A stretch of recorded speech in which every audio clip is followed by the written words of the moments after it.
Okay.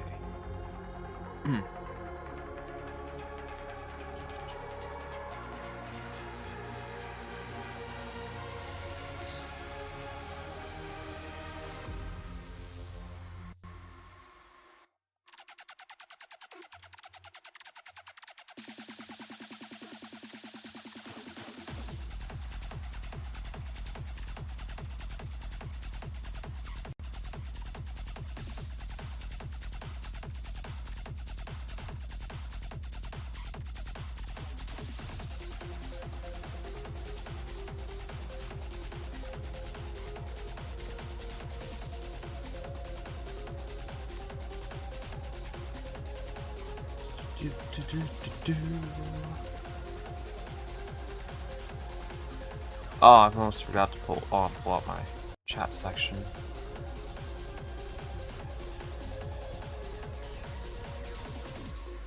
Let's do that real quick.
I'll be right back.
Okay, I'm back.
Hi, I'm on a different platform. Hehe.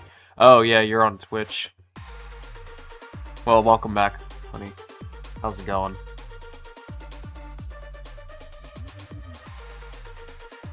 So how was your evening after 7?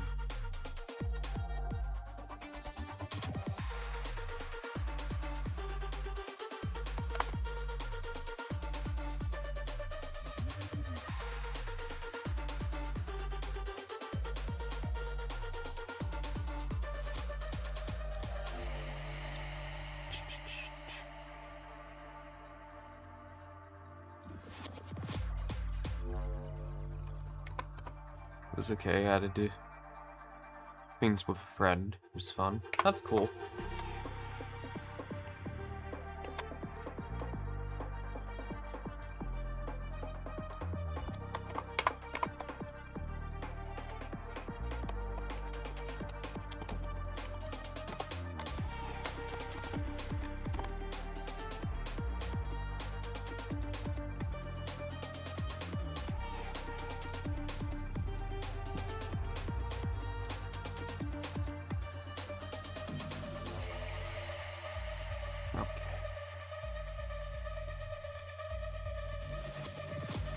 Right on, I'm just working on the mini version of this. It's an early time usually. I sleep until 11, and when we get my day started, just want to pop in. Okay, cool. Cool beans. I'm just doing a color version of this. Tiny little version of him. Yeah, I did this one almost 4 months back. Nice art always though, thank you.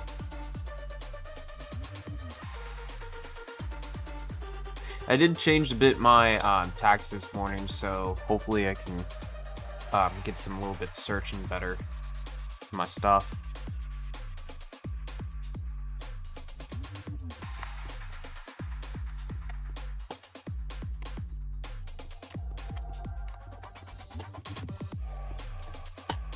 Oh, well, yesterday I felt like we had a good time exploring Power World.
And then I'll add the stripes in later.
One's mid, and then the rest is kind of like yellowish.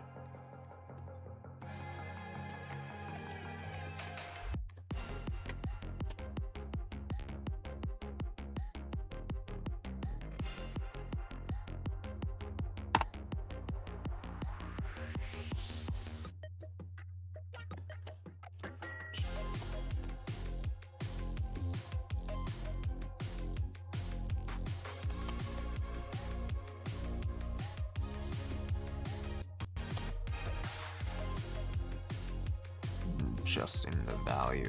There we go.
I just realized instinctively that over here has the regular branch colors, but I decided and ended up making this a bit more uniform to the other leaves colors, which I'm gonna leave that alone. I think it would be fine. It doesn't hurt the palette too much. It just makes it much more authentic.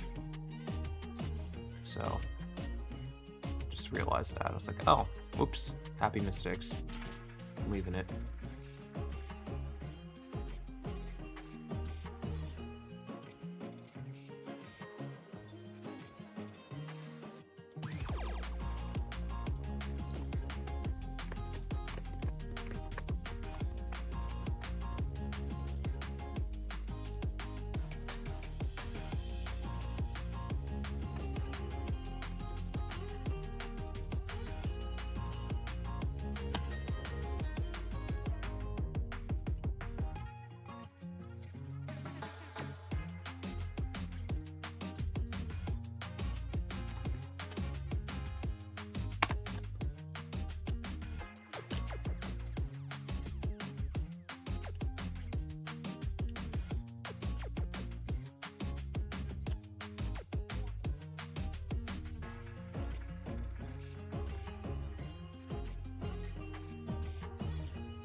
Hello, Cooper. How's it going? I'm just working on my concept art for my personal projects.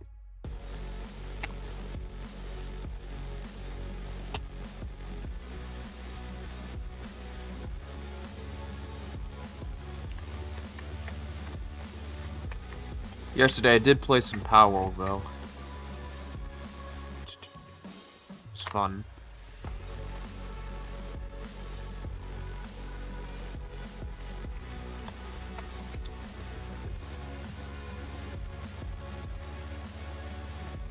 It's going great. Oh, I made chicken pizza for lunch.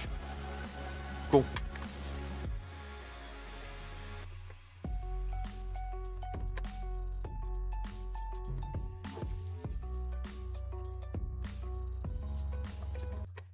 If you have like one of those air fryers, you can make a lot of things with it, chicken stuff. Like if you want to like super, I can have like sweet honey sauce, spicy sauce in there, and you can put the chicken in, and then once it like kind of gets to a point where it's like very over well done, you can put it in on other sandwiches or rice stuff. Never played Powerful, but I saw a streamer play it once. Huh. Yeah. Powerful's really fun though. But it's a mixture of let's say there's building mechanics in like similar like to Fortnite, but most of the time what you're gonna do is pretty much a bit more survival resource management with your Power World creatures, and then so they can like help you mine materials easier, so you can craft stuff and continue to hunt more down other Pokemons too. And then there's certain NPCs that will come around and try to either trade with you or attack you. But it's a bit also similar like Minecraft, where people just come in and come out to visit places too as well, and it's procedurally generated. Yeah, it's also a bit Ark Survival too, but I never played Ark Survival. I mean, I only played it like a little bit, then I couldn't get like really into it because it's very it is a very survival based game, but it was like not too close to the what I would play for a while, in my opinion, for my taste. But the Power World did hold up pretty much well with having other concept like Terraria stuff too as well, because you do get to face other boss Pokemons that feels like it's like that you have to actually have effort to have certain materials to take down certain enemies. So it makes it more fun. So there's a lot of elements in Power World that's like makes you remind you of a lot of things. Which I'm kind of glad that the game's actually selling and it's actually free from Nintendo's grasp. Because this is an actually original game.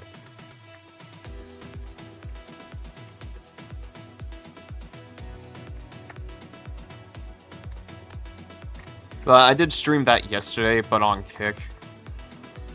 Because I'm starting to put like all the, if I want to do any like gaming stuff, I just leave it on one special area to do it, so. Because 80% of the time I like to show off my personal projects on my channel for YouTube and Twitch. And then Blue Sky too as well. And I guess I made other characters too over here. And then especially over normal concept art too as well.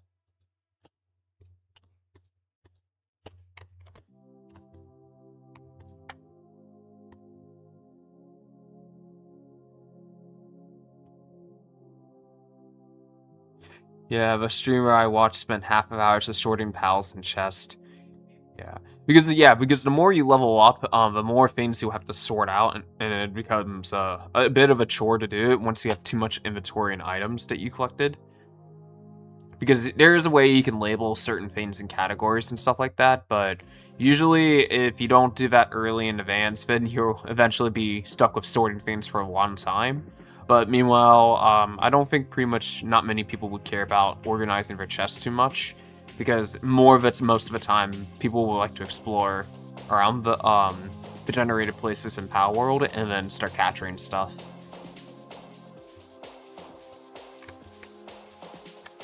because it's the main fun is hunting NPCs or Pokemons down. Have a more PvE combat. And I've seen also people on Reddit for in Power World where they actually built like insane architecture stuff, where someone actually gathered or saved a lot of points to create somewhere you can see architectures like close to Greek or Paris, and then they just have her Power World Pokemons live in there and just chill. It's in a way, it's a bit of a sandbox, but most of the time you'll have fun. I have fun most likely just to find and hunt things down.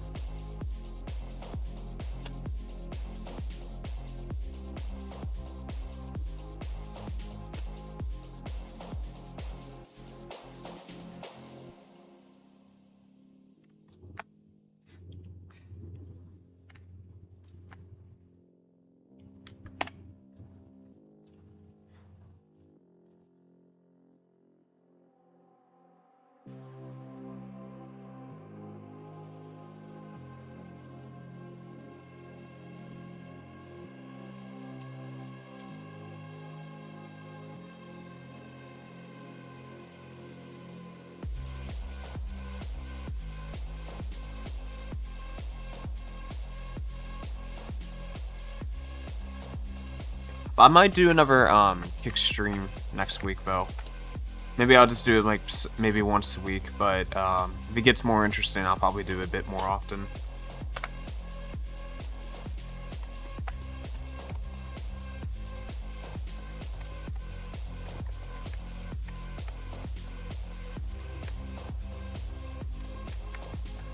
Usually I've never been organized enough for survival games. The last time I played Minecraft, I had like one chest and I had all my stuff in it. Yeah. As for me, when I used to play Minecraft a lot, I do like putting like signs all over the chest and just actually organizing my stuff. And at least it's at least only for ores or items that I craft most likely often. And then I create this redstone automated machine, so every time when I gather materials and stuff like that, I just don't have to worry about heating things up. And this is like before they had like different options. You can craft different types of furnaces. If you can just get a basic furnace and then you put a lot of hoppers and redstones in a minecart, then pretty much it's automated to basically smelt your ores, and you don't have to wait too long.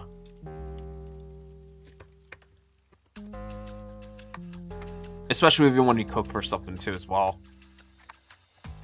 Then when the campfire was invented, I was like, okay, then that kind of defeats the purpose with the automated stuff, because now you can easily just create a bunch of campfires, put it in a base somewhere, and have it lined up already with the to make sure no one jumps in the fire.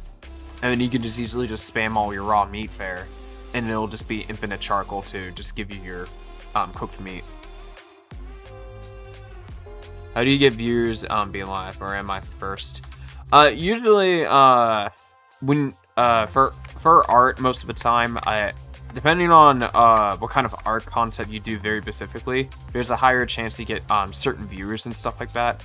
But since I'm more focused on my personal projects and working on my own personal indie game that I'm working on solely, and also whenever I have some extra spot times left to work on my indie black and white comic, I'm more focused on that than just chasing too much with the YouTube algorithm. But half of the time I do have to show some things every now and then, just to have a small moment of capturing a specific target audience to at least get some people to know about me-ish, about my work.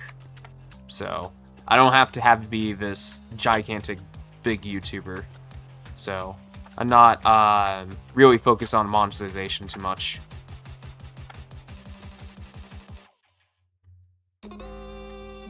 So, but I'll try other ways just to get people's attention to show a different way. an indie game and a comic. Man, I aspire. This is cool. Yeah. I was very into a lot of games and then comic storytelling was when I was a kid. I used to watch play the Ultimate Spider-Man, and also read some of the Ultimate Spider-Man comics when I was a kid. Because the Ultimate Universe in Marvel was more based on the rebooted version of the Marvel Universe, but in a 2000 modern timeline. And it was the modern timeline for the 2000s specifically. And they did change some things a lot, but they were more darker and gruesome. And because in that universe, that led to many other things that still end up becoming more canon to the modern universe, because the Ultimate Universe did create Miles Morales and the Maker, and other characters too. But Venom, however, was portrayed very differently in the Ultimate Universe. It wasn't an alien, it was much more a scientific experiment to cure cancer, and then went horribly wrong. So, the Ultimate Venom suit was more likely, if you bonded with this thing, then you have like this infinite craving of like basically eating humans just to survive. And if you don't, the suit itself will just eat you instead, and the suit and the host will die both simultaneously. And then it needs the Spider-Man's blood just to increase its potential power.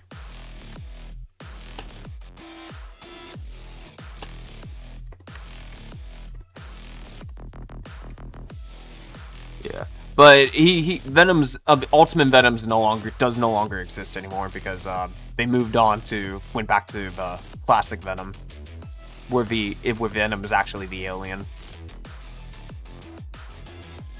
Yeah, because Ultimate Venom was literally one of the nightmares that it's like much more like a parasite apocalypse, pretty much. And this is before the whole Canal thing, where they went back to the classic version of Venom and add more stuff to it. But yeah, that version of Venom from the Ultimate Universe was I would say it was more monstrous than the original Venom. Because it really didn't have a mind, it was basically just simply manipulating the host to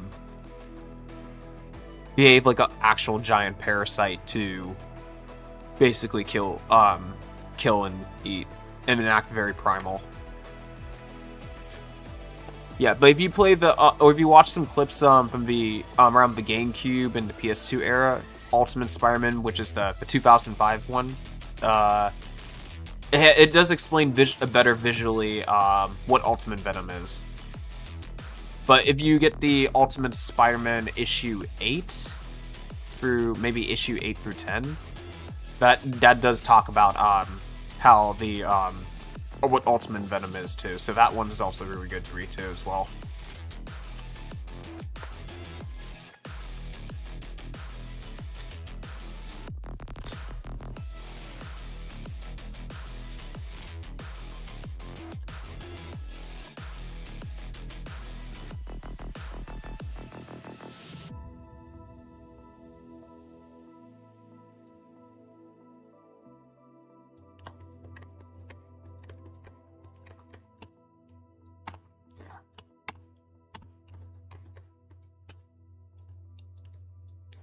Alright, I'll be right back. I just gotta use the restroom.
Alright, I'm back. Been answering nature's call. Yeah, I had to blow my nose.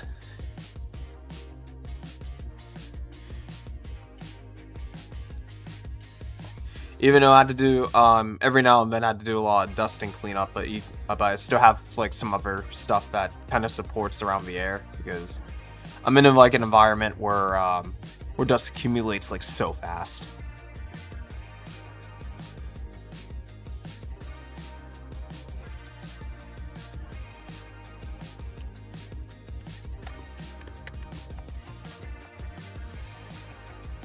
Makes sense that you blow your nose. Yeah, I always blow my nose upstairs often, but if you saw me in my stream yesterday for Kick, I didn't really have to do that often because if I'm downstairs and more at the ground floor, I don't have to deal with it too much.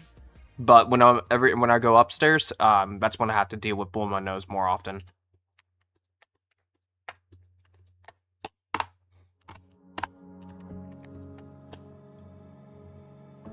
And it's a real bitch sometimes to get rid of some of the dust.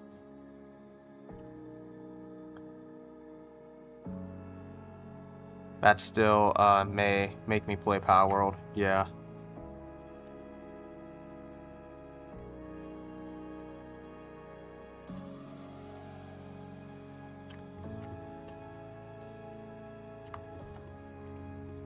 I think I saw in a PSP recommendation sheet. Yeah, I didn't know if there was a PSP version of it. But you'll probably get a better experience if you play it on the GameCube or the PS2. I'm not saying because the graphics reasons, because well, actually maybe it is because you get much more of a processor that would handle much more better game mechanic qualities. But then I remember playing Tekken 6 on the PSP. So I guess it can handle it. It's just gonna be like potato graphics.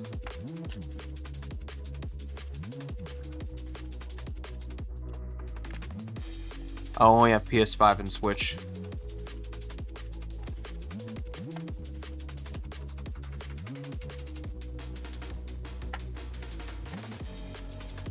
And Steam, IG.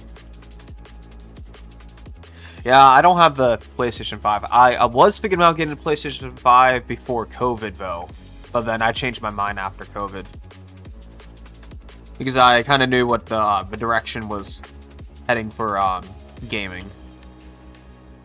So pretty much nowadays, I play Steam way too often. But I still play my PlayStation 4 if there's games that are on sale that I could get. Or just play some of the older games that I can play on there. And then, I don't even have an Xbox, so there's no need. I have Windows. But, what else? I still have the PS2, like the actual PS2, but, now I just most likely just, emulate stuff on my PC. But the only game I couldn't get it run on emulation is Marvel Nemesis because the optimization was so trash that it affects the emulation to not barely run the game at all, except for the main menu screen. So if I were to play Marvel Nemesis, I would have to use my native PS2, but I think I haven't done any like checks for it for a while, so I have to check to see if there's like do some extra checking if there's any cleaning that needs to be needed before I boot it up. And then the Tekken games on the PS2s, they run really, really well on the emulation, so that's cool. And my PS3, however, it's dead, so I think the things just have to replace the thermal paste, but then I accidentally ripped the power ribbon cord, so now I have to get a new ribbon cord just to replace it. And then I can get the power button back working. So in a way, the PlayStation 3 still have power. It's just that I needed to check to see if the new thermal paste would work, and then fix the power button. Because I did diagnostics and test, and the power source is still kicking in, so there's still something that's still working. So I think the motherboard is fine, but I think it does need better thermal contacts because it's dried up for the past 15 years.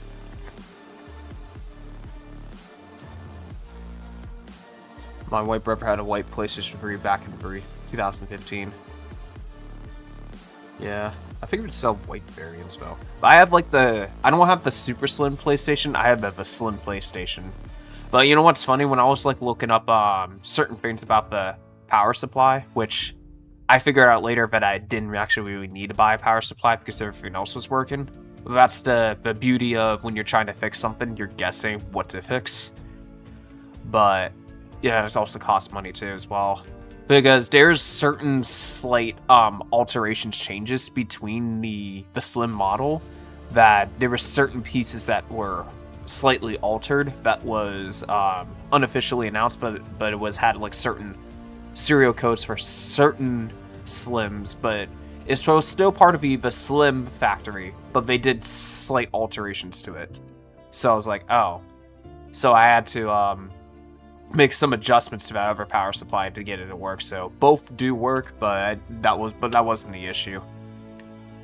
Oh, we get that figured out. Yeah, it's true. Just whenever I have time, when I'm ever ready to fix the power cord, which is I have it on my wish list already but it doesn't cost that much. It costs like $4 or $5 for the ribbon cord just to fix the power button. Then I'll get back to testing that. It's just that when you're fixing stuff, then it's a lot of guessing and investment until you figure out what was wrong with it. So when I have like more time later, I'll go back and try to fix it. Otherwise, definitely in the future, the PC parts will eventually go down.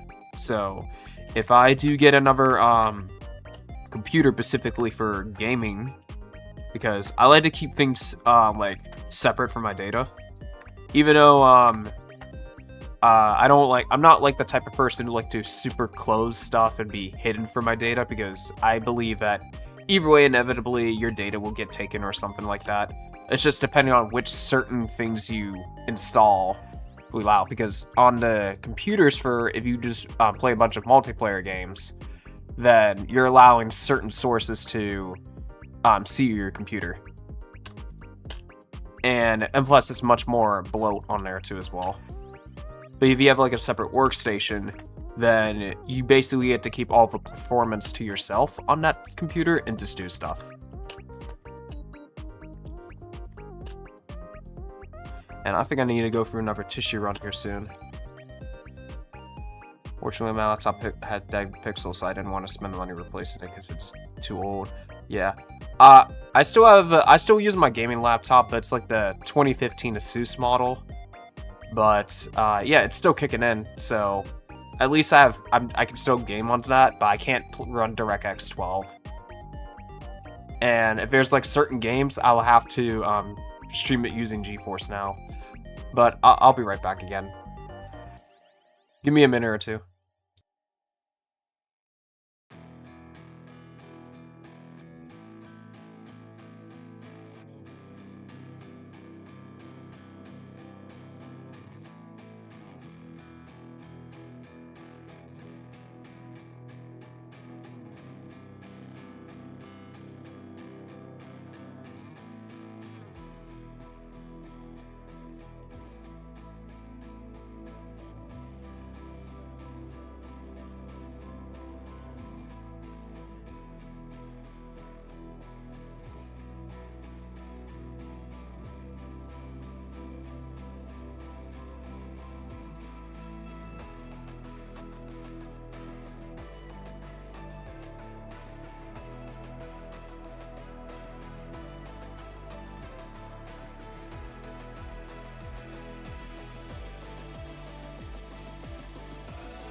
Okay.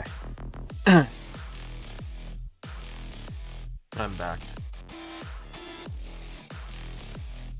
I realized I also could play X/client on mobile, which basically you can play a game on mobile, which allows you to join PC servers, but it's only a major flaw that the devs left it. Interesting. Yeah. But my 2015 laptop, it can't run PS3 emulation because it'll just overheat the CPU and then just freezes the computer. So in order to run the PlayStation 3 emulator, I could either A, do it on my workstation, which I don't want to, or B, wait until the price drops and then just get a new PC specifically for gaming. But overall, but still technically, it is still cheaper just to fix the PlayStation 3 and just run it. Because I think they still do online services on certain applications, but it's up to the company itself to continue that support.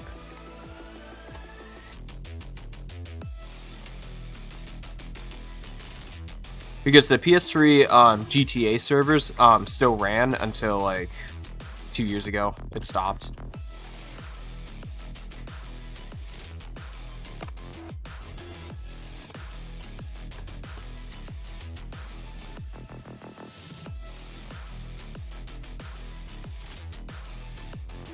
Because who knows, if people are still, if I haven't searched this up, if people are still playing Tekken Tag Team Tournament 2, and if it's bundled with the PlayStation Now, which is the cloud subscription and stuff like that, what are the odds that if you own a local PlayStation 3, and that PlayStation Network's still online, and if they're still using the Tekken Tag Team Tournament 2 to cast and stream run that online service, technically, in a way, you can still get away playing Tekken Tag Team Tournament 2 online without paying a subscription service. And it's still running online for people who are paying the subscription service, but you have a local device that still works at PS3 and still play the Tag Team Tournament 2 on disc, and you can still play with other people online who is streaming on PlayStation 5. Because I've seen Tag Team Tournament 2 as part of the PlayStation Now subscription. But I already own the disc for Tag Team Tournament 2, so if I do get the PS3 working and try to figure it out if it's possible, which it is, probably. Because before the classic version of Star Wars Battlefront 2 was re-released on PC, the online servers for the original Star Wars Battlefront 2005 the official ones were dead and you had to use third party and stuff. But when they re-released it, I tried the official service again and it worked. So they fixed it for the re-release for those who got the newer version. And the service still connected to the other version, so I hopped on that one and then people are still playing it. So in a way, if it's the actual same game, you can actually, and you have the disc and the PS3, you don't have to pay this PlayStation Plus subscription, and then you can still play Tag Team Tournament too.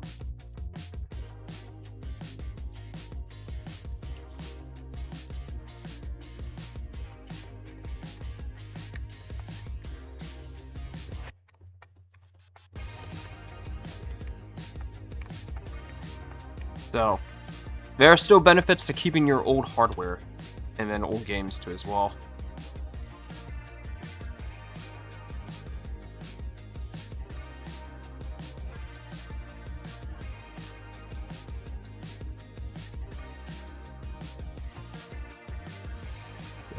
Because I stopped paying the PlayStation Plus stuff in 2023 because I noticed I was getting more busier with my college stuff, and then I realized how often I was playing the PlayStation services back then versus now, and I realized, wait, I don't play it that much often anymore. I can just like get rid of it, and then I did.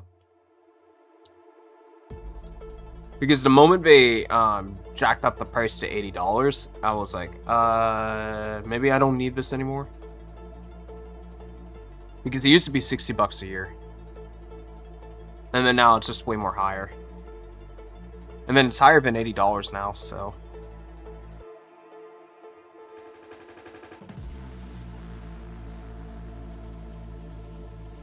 And then if you wait for a certain deal at the time in 2024 with GeForce Now, they had a really good deal between they used to have this 6-month subscription though. I'm still on the 6-month subscription, but they don't advertise it anymore for the newer people. But since I'm still stick with that subscription, I can still use the 6 months plan, which basically instead of paying $100 a year, you pay half of that price every 6 months. So it doesn't you don't have to get $100 every 12 months. You can just get 50 and it's not that bad.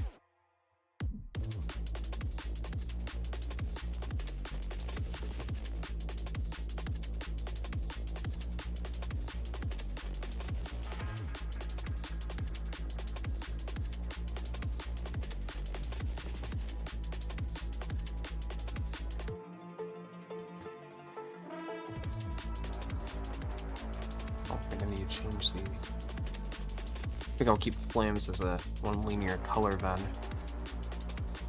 Okay, so this is saying that it looks fine. I'm gonna leave it with that. I don't have NVIDIA services where I live. Oh, where are you from? If I'm curious.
The Middle East. Oh, I see.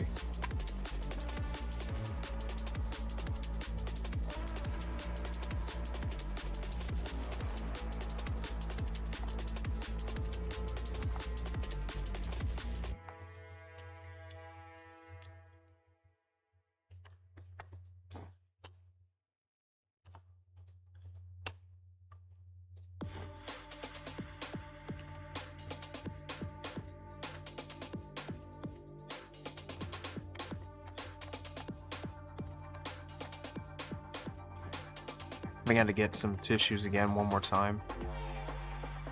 Alright, let me just try to get rid of this for, be right back. And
Can you hear me?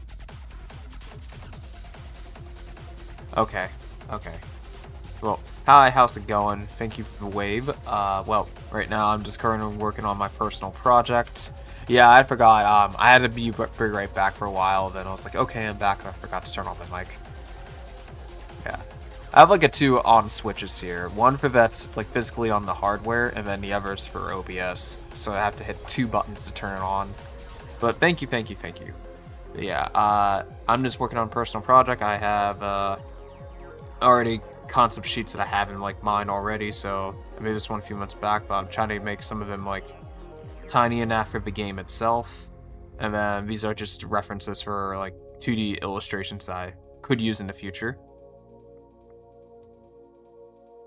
But I do also have other characters too. And then this one too as well. So I'm just working on my 2 indie projects. Are one for like the indie game I kind of have like in mind for an arcade RPG, and the other is just a black and white comic for a separate sci-fi story I have in mind. But primarily I'm just working on the game, but if I have some time left on certain extra spaces that I could have, then I'll just put that area for the comic. Since I'm much more of a world build person. But yeah, but thank you very much.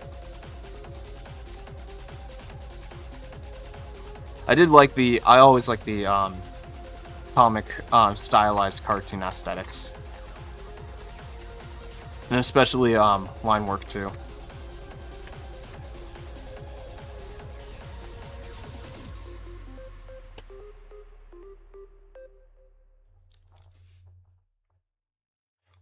Yeah, but if you have any questions or you're interested, just following and tagging along my journey.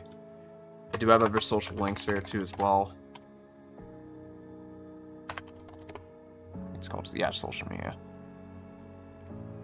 Which I do also do 3D stuff too as well.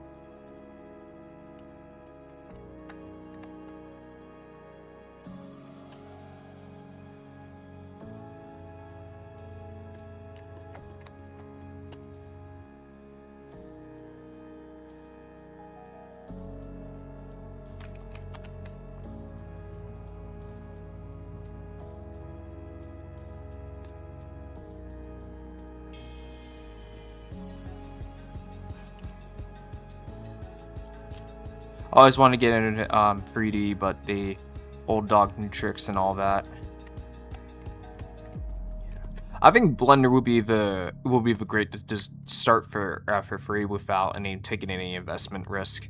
I know there was Maya. I've used Maya back when I was a student, but if you look at the operating costs to use Maya on a monthly subscription basis, it's barbaric for the lower class people. I like to do low poly, cool.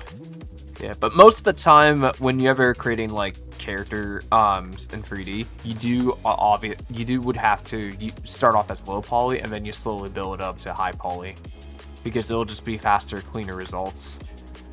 Because otherwise, if you were sculpting on high, then it would take time to smooth things out, while low poly auto smooths stuff out when you subdivide. But yeah, if you like doing low poly art style, there's a lot of PlayStation 1's art styles that you can easily do with Blender. However, if you're interested to like hyper realistic stuff, then ZBrush would be the tool you would need, because that would require a lot more triz to the point you have to hit 60 trillion or millions to do that. But surprisingly, in Vulkan, for Blender, depending on your hardware too, because I have an RTX 3060 and you add Vulkan to it, it can pretty much handle a lot of triz up to like 20 mil. So that's pretty good.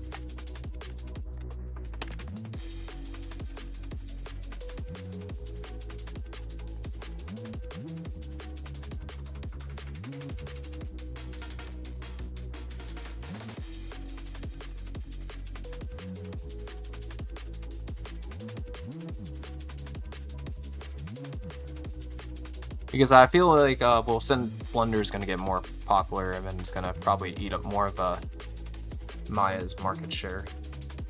Because Godot is already pretty much taking up Unity's dominant resources. So now Godot's now at this point like the same level of almost the same level of popularity as Unity now. So the primary game engine is slowly being switched over to Godot because how cheap and affordable it is. And then pretty much, you can very close currently in Godot. You can do pretty much something similar with Unity nowadays, and it's very close. And in a performance comparison, Godot does have more frame rates than Unity, so it's very lightweight and optimized really well.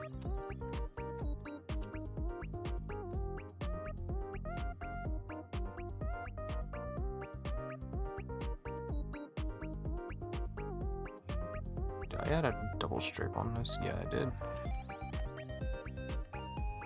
I'll leave it. It's no big deal.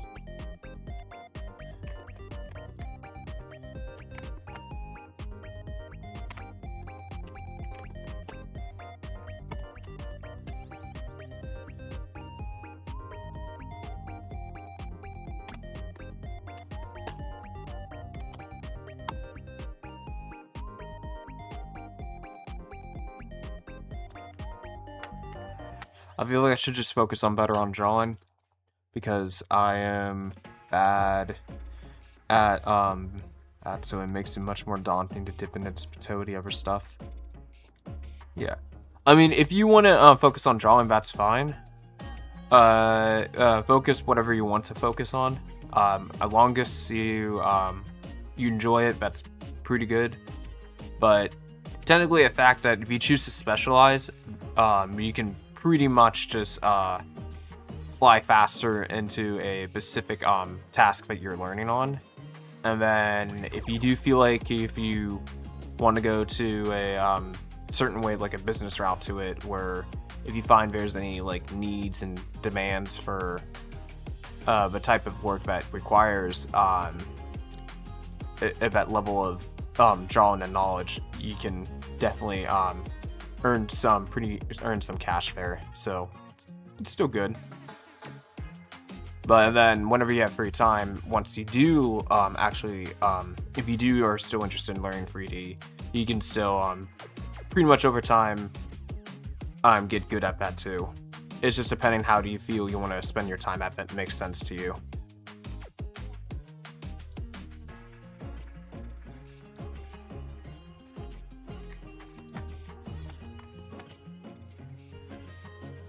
Because all these skills do take time. It's just that I think, to be honest, in my opinion, I think my 2D skills are much more sharper than my 3D. Even though they look like my 3D skills are pretty much considered good, but I only started doing 3D stuff when I was using it as an education to learn in college as a good depth investment about it. Because I had some plans I want to use for some other things for it for. But I started doing 2D art way earlier before college, like around late middle school. But if you want to count like me just doodling just for fun, if I was a kid, but I think I didn't start taking it a bit more seriously until I think at the beginning of high school. Then I started to actually try to learn how to do 2D art.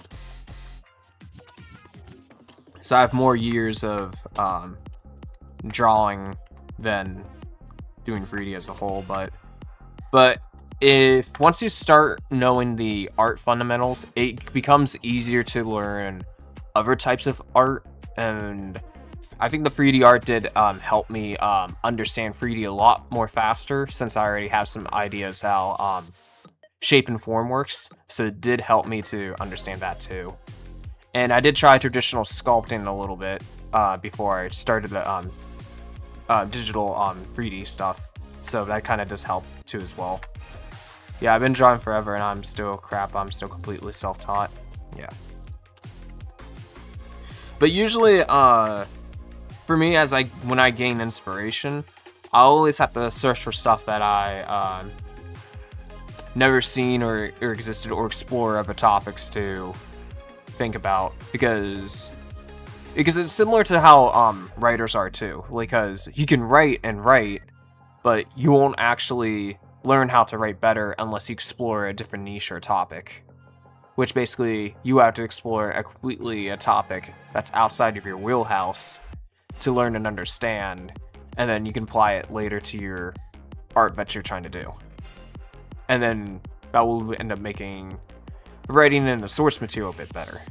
I feel like it's similar to how art is too as well. Because depending how you're exposed on the outside world and what inspirations you constantly draw into, that you have been interested in dive down to seek specific content that you like, it does benefit how you'll be more curious to experiment and play more shaped languages and stuff.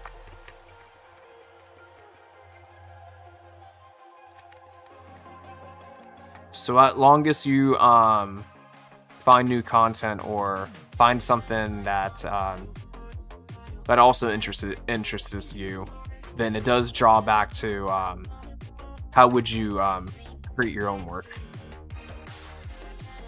Because I feel like it has some mental, psychological when it comes to art. The more inspiration and the more steal like an artist does help you improve a lot faster. I think there's a book for yeah, because I think he came out with a 4th book, but I have 3 of his books, but he talks more about like the art philosophy a bit, but it's much more of like does help you to get a bit motivated too as well. But most likely the how to be more creative, I think it's Austin or something. Steal like an artist. Here, maybe I can find it real quick. Austin Keelan.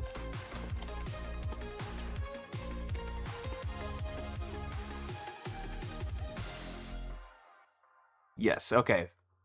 Here, I'll just sneak in a link under here. But this is like the other thing that did help me to think about a lot of things too. Which I did like his books, but he has a recent 4th one, but I'm waiting until it go in paper because the new one will start off as hardbacks, which is much more expensive. So once I get the paperback, I'll read that one too.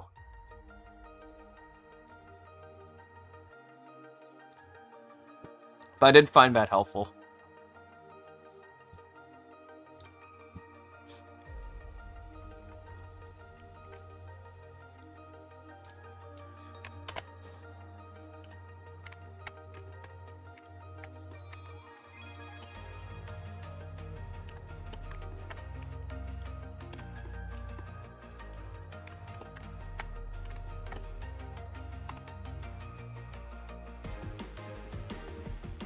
The War of Art.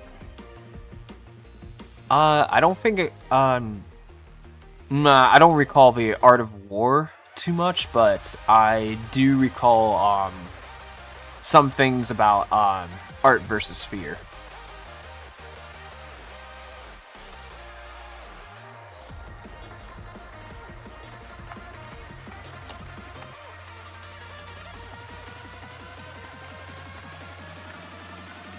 Which I think I only have that available on Kindle.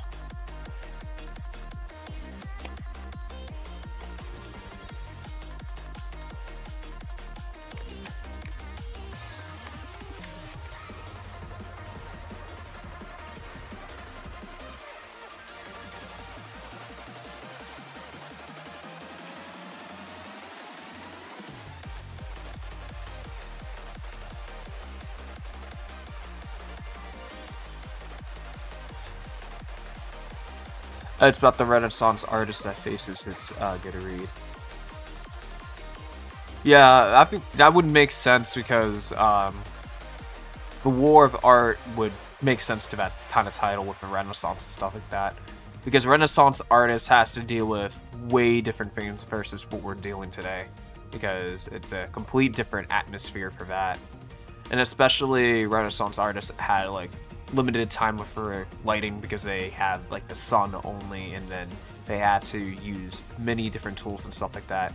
It was a lot of time consumption for sure, for very, very, very traditional art. And it's way different towards today's world, because today's world that we have tools now that can help resistance and not Renaissance. Ella. Oh, I must reread it. My bad. My mistake. Resistance. Artist face. Okay. I'll take a look at it then. I thought it says Renaissance. My bad.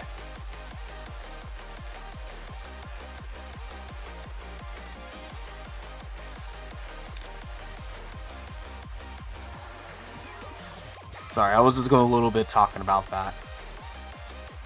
But resistance to art. Okay.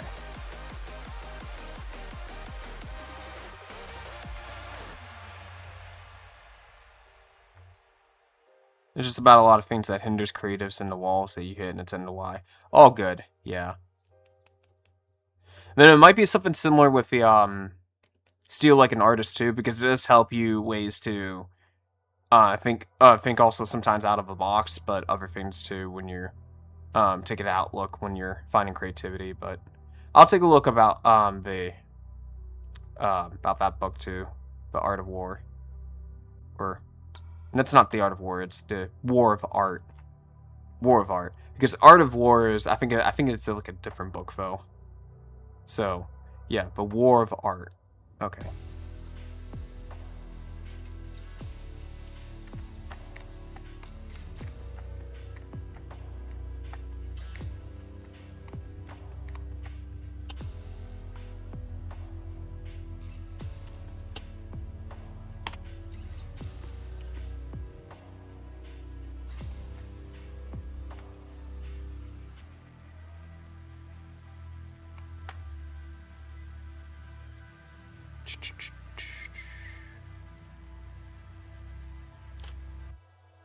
Yeah, we are. War is Sun Tzu, and also it's a good book, but less applicable to art. Yeah, because when I read it was like The War of Art, all of a sudden I just think about like the reverse of it, The Art of War.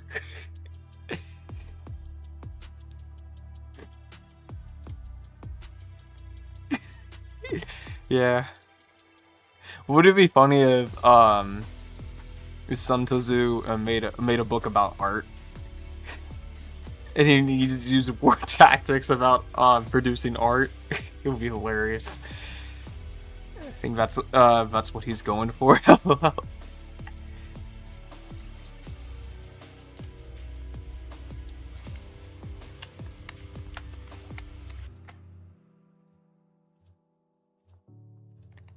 Yeah.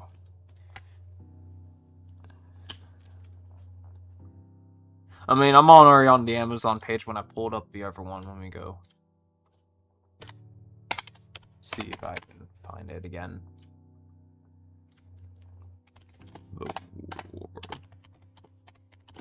I also look in the, up around the Arthur to see if I'm interested of his other books too, to see more about the person. If the Amazon thing loads now it's just like, we're just buffering. You're still young, though, already ahead of me. Well, I think art is still for everyone. I think there's not really, it's impossible to have a age discrepancy about it, because because anyone can easily, as long as they have hands or a mouth or literally teeth, or they just basically, you can pretty much still draw. So hell, if I would one day become like legless or armless or have no jaw for whatever reason, and then I ended up injecting myself to like a Neuralink or something, I'll just use my mind to draw. So there's really no other way or no excuse to that you can still possibly draw if you want to. Because I'm more of a righty, so I'm much more trained on the right hand. But if my hand gets chopped off over there, then I'll just have to reset back to left hand. So if someone tries to take off my left hand, and I'll be like, okay, I guess I'm learning how to draw with my feet.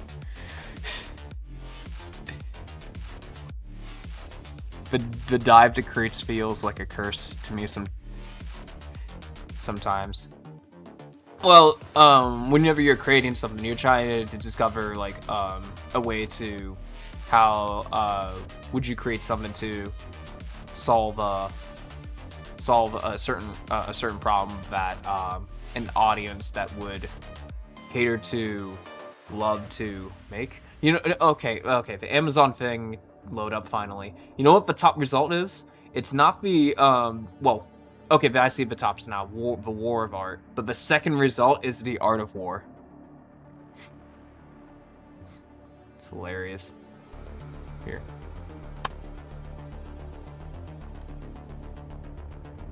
Oh, wait, let me go with my snippet. My bad. I usually hit the other snippet button, but it doesn't show the preview.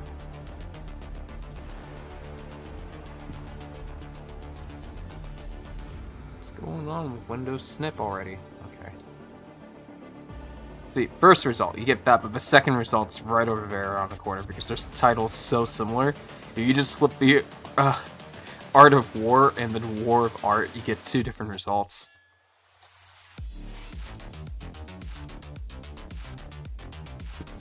But the audio's free though.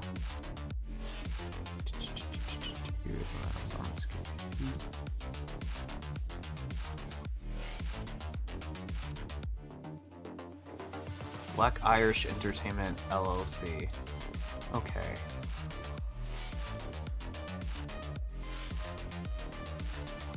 Okay, so the pages are short, so it's 2 hours and 29 minutes. Probably, if I was grinding to read, you could probably finish this in less than a week.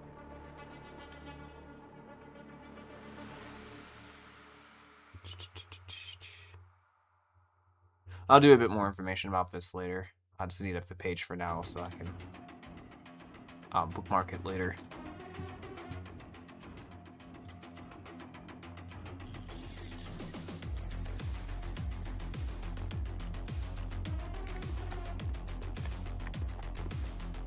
Yeah, because I feel creativity is like a separate skill with art. Art is, for example, like it does teach you how to create shape and forms and create something to what's made, but without the creativity aspects, you can basically use art as a skill, as a job labor example to create something that's already existing and then apply it to over there just to get it to go to left or right, or say if someone tells you to, all right, I need this character to jump up and down, then you just simply do jump up and down. But when it gets like creative part is something that's driven from yourself, if you have the ability to, or much more like to teach yourself to direct yourself to how you want to do things. That's the first step, and then the other step is to explore to see what would happen if this happened instead, or what if this happened instead, or what if you combined this, combined that. And then the moment you start questioning who is this or who is that, then it starts to pile together. What is the lore of this guy? It's getting a lot of eye-testing Inca vibes. Yeah, okay, so for this design, I felt, well, when I was creating, let's see, I'll pull up a different character. This was a different stream on the other day. When I was creating this character over here, someone commented mentioned about that, that when I was trying to do something like very ghostly, kind of like Egyptian color palettes too as well.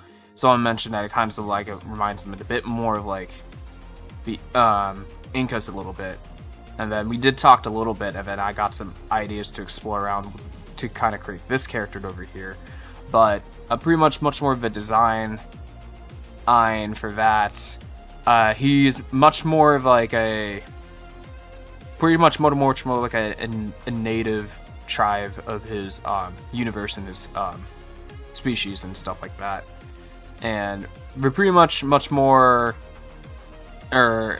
he's much more of like a primal trying to exploration, trying to explore new things just to collect some items and stuff like that. But this character just serves as like well, if we're looking at the story side, it's much more as a supporting character. But I feel like that once I do flesh out a bit more of the game mechanics, I can probably understand a bit more what to take with it, because there's certain other abilities that he could definitely potentially have as a part of a support character for certain other things, and certain for healing, defense, and focus, like a booster or something. But most likely, I feel like he could be the type of person that doesn't actually really speak at all, or barely speak that often. I mean, you just got to guess to what he does for his actions. But then I do have some thoughts about ASEAL when I made. But it was ASEAL was a bit more of like, in the beginning it did start off as a group idea from a different stream to think about the lore a little bit. But after, for a while, when I did some thinking about off of the stream, I was thinking about pairing up her story of how she was created, but some of the aspects on the stream that I talked about to someone to brainstorm with, would need to make it sense if her species was kind of like born or kind of around like this alien plantation cell-ish, kind of like similar to how like spore creatures' origins were. But then for her species kind of look like this. They also have to hunt and to survive, and those who live probably around the age of 4, 80 to 90% of them basically dies off because they were unfitted for the natural selection, and then they came out at top to survive. So, but for a much more like a kind of little bit of abomination with a cyclops look, kind of like, and then also with some animalistic body parts too as well. And it was a nature root tree.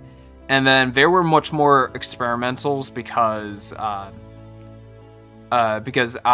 have one ancient creature called Synotix, where she was much more of a Grim Reaper like, but she was also, as a hobbyist at the time, to be like a scientist. So she likes to create new things. And then I had another idea that I did want to eventually, well, once I get to a different design point, but that she ended up wanting to create her own, like an addition to the ancient creature race, but created it synthetically in a way that's much more intelligent with predicting the future, which is called Genesis. Which Genesis is kind of like my version of Ultron, but in a way that it is synthetic, an ancient creature. However, it starts off as very of a peaceful person that wants to save everyone, but then it learns that some point in the future that one of the characters that could possibly has a higher chance of turning bad, or there's something in something that's going on that's hidden in Ultilinium for many years that some form of darkness never really went away, and it was some kind of a disease that makes people go crazy to kill each other. So, but then Genesis kind of had a problem trying to solve that information, and as it got deeper, try to figure out to repredict the future and stuff like that, it slowly just went insane to figure out how to actually create a definitive results for peace, to the point that it started taking slowly more anti-hero and villain actions to achieve a possible peaceful goal, which led to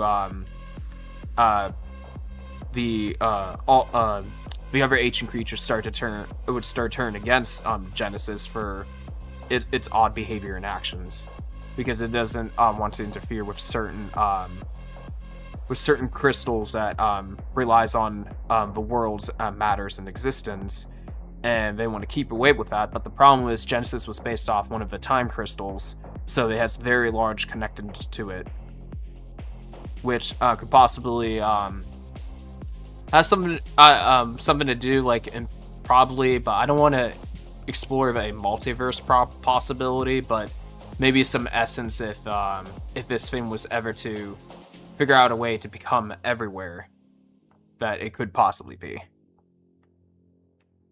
Yeah, sounds interesting. Yeah, that's what I kind of want for Genesis to be.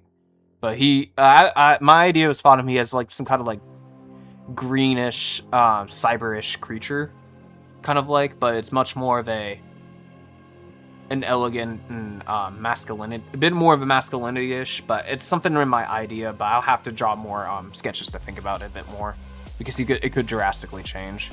But it's been one of my ideas in my when I wrote it down a bit in one of my notebooks.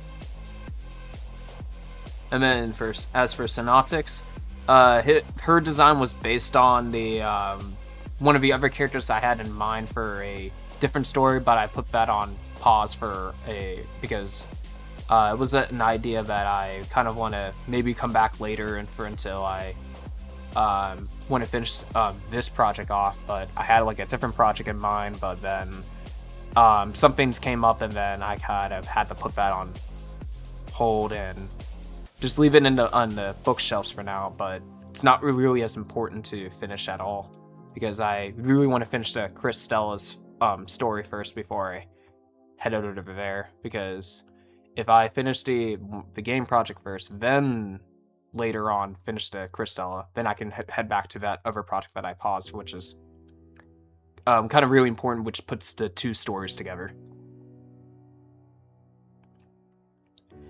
One of my issues is bouncing off ideas between rather than just following through with one. Because over the years I did came up with other ideas I could have in mind, but then at some point I had to choose which one to start first, because I love to be everywhere to express my ideas, but realistically I had to choose one and then create a line to slowly hit one by one, because technically, since I already have a lot of ideas in place, I don't have to worry about creating too much new ideas, because the time to whenever I finalize and polish stuff would be already enough time to not worry about what I'm going to do next after that. But as long as you find that if you have like a lot of ideas, I would try to start scoping which one that feels much more relevant, that the audience much more could possibly like more, and then explore that one specifically only, and then produce a project out of that. So you don't have to spread too much all over the place. But if you got any like side ideas and to think about a different project, you can always write down in the different notes as a back burner for the future.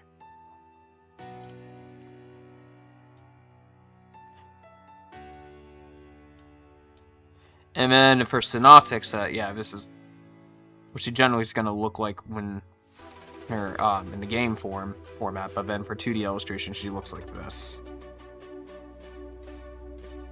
If I can, there we go, something like that. And then the other character that I it was another OC, but it was based off more on, let's see, I'll pull it up again. More on her over here, which that was a separate idea I had at the time, but this was like a student project I had in mind. But in some form, I kind of want to say like maybe it's like in the future, maybe somewhere deep along in the future, maybe she ended up turning into this. I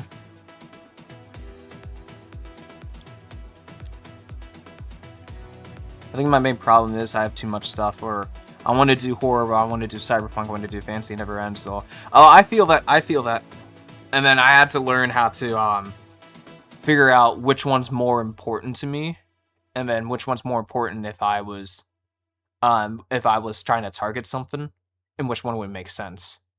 So I narrowed down to which one I want to do, and then put the rest of the other small ideas I had in a pot of back burners. So by the time when I finish that project to be done, I already have my fishbowl of ideas of where I want to go next.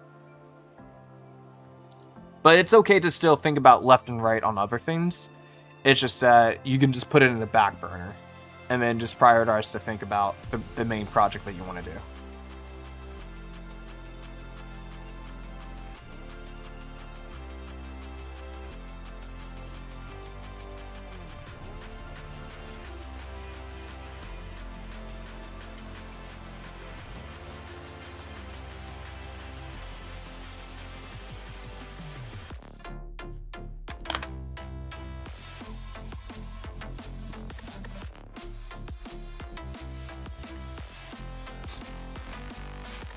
I watched a video recently that says stop focus on making your Magnum Optimus and just make a bunch of mini Optus. Magnum Optus and mini Optus. Do you have the, well actually, maybe I can search Magnum Optimus. Let's see. Because I do love hearing other people's opinion. I just take everyone's opinions a grain of salt, but it does help to figure out why people would think that way.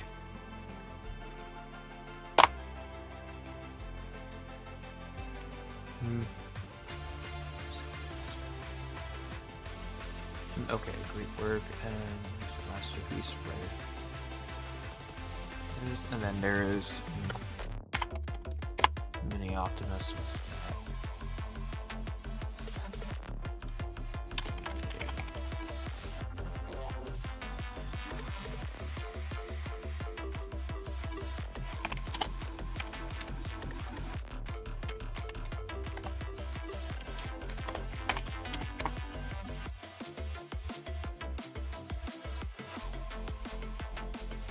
No standard course.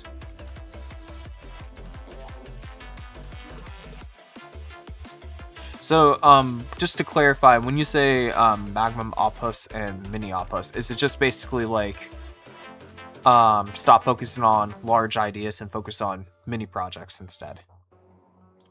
Just to clarify, is that correct?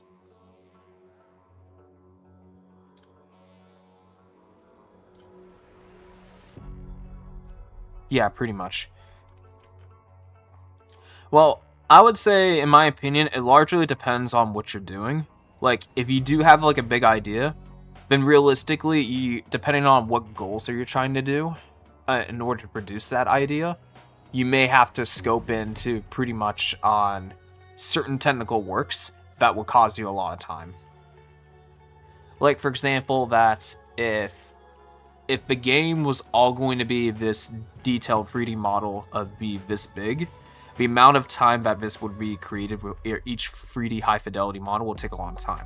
However, if you scope it down to this level of design over here, and then pretty much 90% of the game is going to look like this, and then you're just using this only for illustration moments, like if you have an idea, if you want to do a special effect for a comic panel or something, moment in the game, and pretty much this could possibly be more doable because now you have less things to worry about when doing 3D models out of it.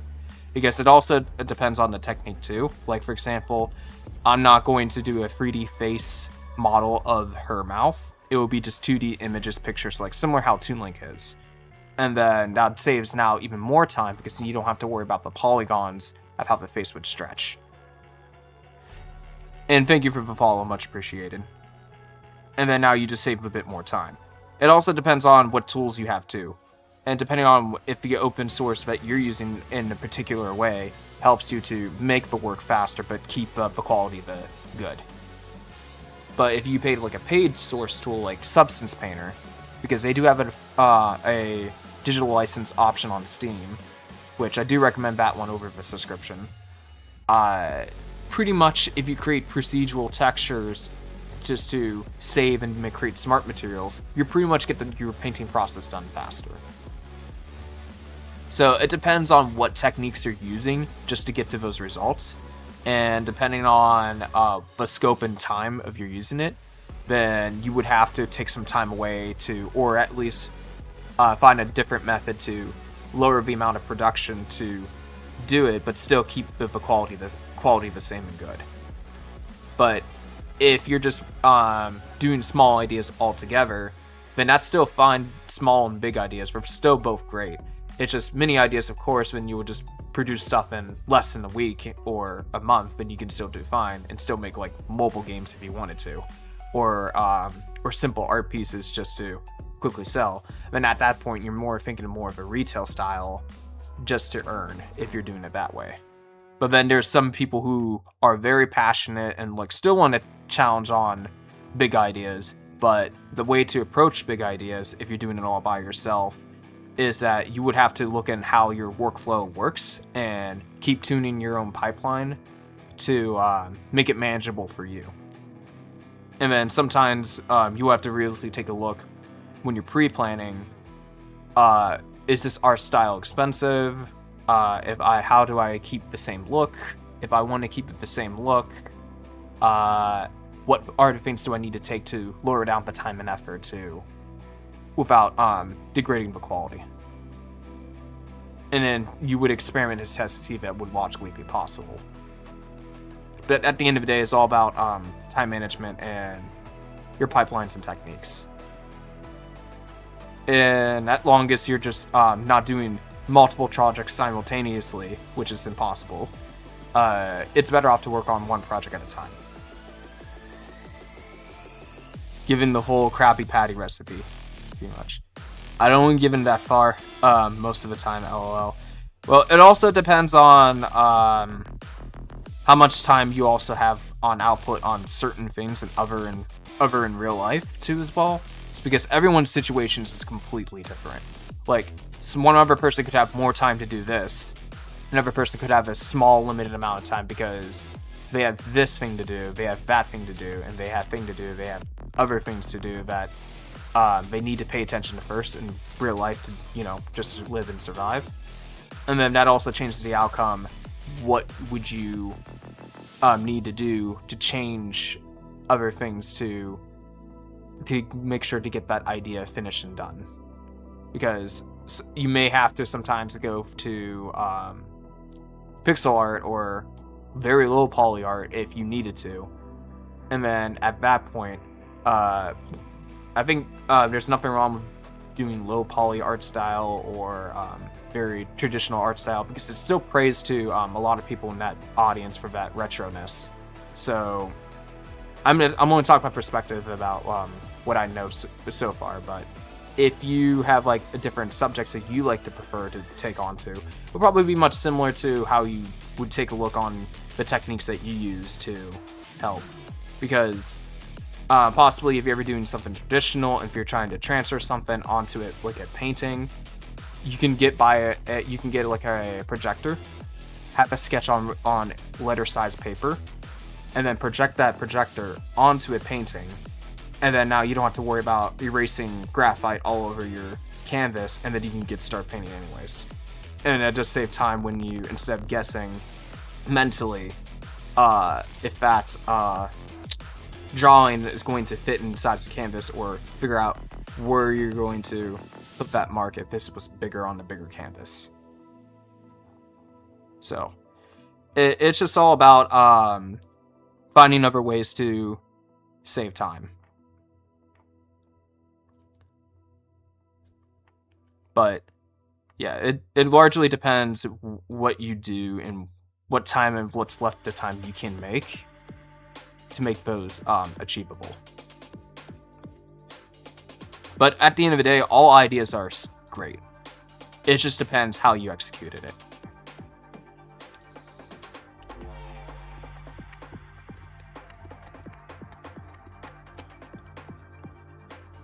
Because some people are not really in the rush to get things done, while some other people are. It just depends on what type of who you are and what do you actually want to do when you for your goals in life. It's all more about trying to find yourself too as well.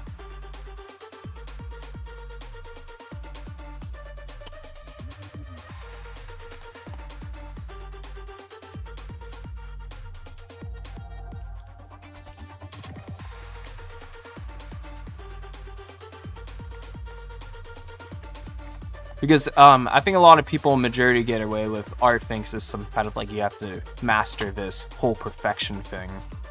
But it's art was never truly perfect to begin with. It was always imperfect. It just depends how well can you fake the illusion that it looks good. Because I see more, in my opinion, art is much more like the illusionist and much more of a like it realistically looks like it has to exist or something like that.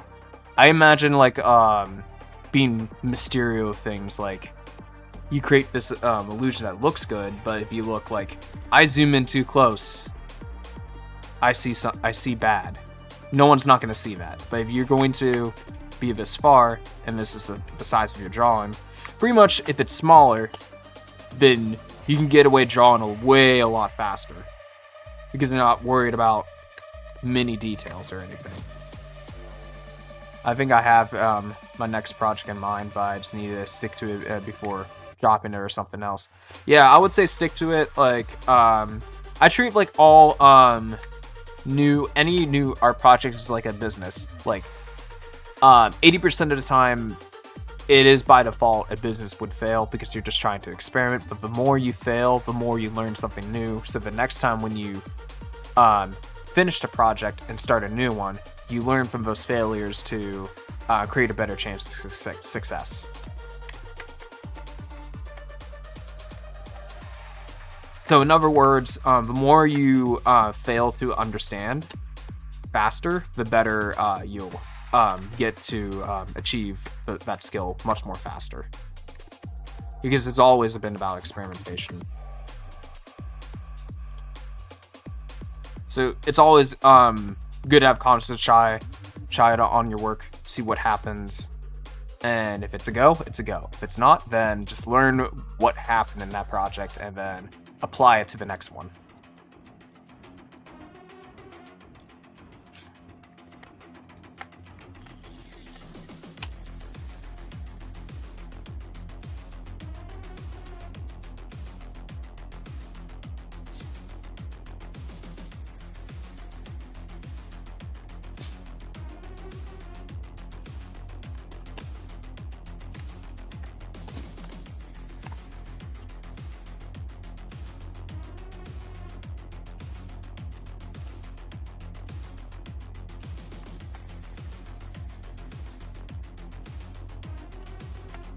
Alright, I'll be right back again.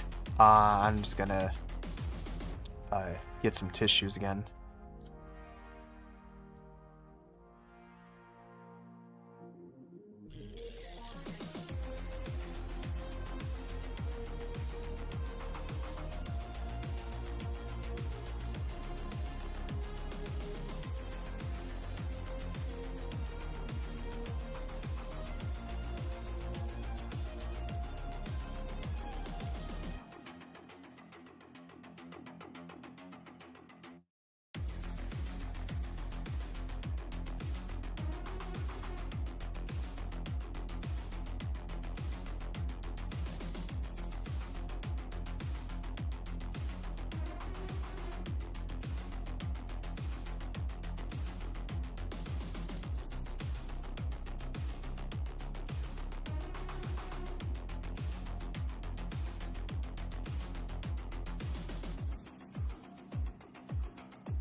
Alrighty, I'm back.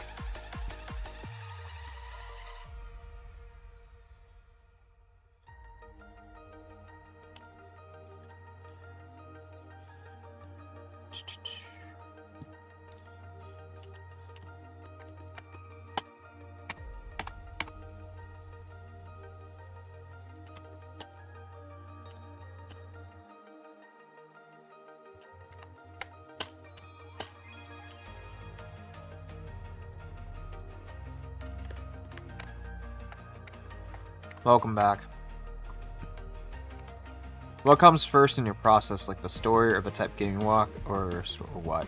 Well, first, what comes to that, when I start brainstorm, I usually either just thinking about it in my head, or just write some notes down if my thinking of questioning becomes too big to keep it in my head. Then I just write some notes down to write down.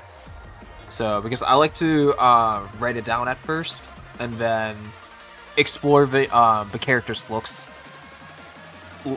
after that. That's my second part, and then the third part, and then that's where I start to optimize and flesh out the story. Because other people's approach is that probably majority of them, what they would do is that they'll write the story down and then write the information what the character's supposed to look like for the story and stuff like that, and design the character from there. But then sometimes not many people would like to do it backwards, for character first, then write the story. But then as for me, I kind of like do the writing a bit first in the beginning, then do the character, then optimize and flesh it out at the end. So I like to make the character in between that, because in my opinion, a lot of people likes good-looking characters. That's just a fact. When someone sees your what you create in character, because a lot of people like to see beautiful, pretty things. Like, they like to see gold. If your character doesn't have some kind of form of gold looking, then it does changes the option of what they see. But depending on the story, of course, like if it's intentionally supposed to be this creepy, nasty creature thing, then you want to go for something creepy and nasty to get that effect. Then people will still fall for it. At longest, it has like a look that people can more than just not just tolerate it, but endure it. Then it would be good to use that as an asset to write the story based on that. And then there's some things that, yeah, you definitely still could communicate 20% of the time what relates to certain attributes that relates to the other person's story. Because it is true that based on the character's look, people would identify that and just create visual assumptions that this person could be that, or this person could be that, for the reason why they look this way. But it also depends too on the matter. But personally, I like to prefer to create the character's looks, and then sometimes after I've written down my notes, I polish the lore based on, okay, well, this person has this fur and then this weird dark creepy eyes as a feeling. Maybe I could tie that around to have more variety to explain the design's aesthetics to make sense as a story format, and then I just go from there.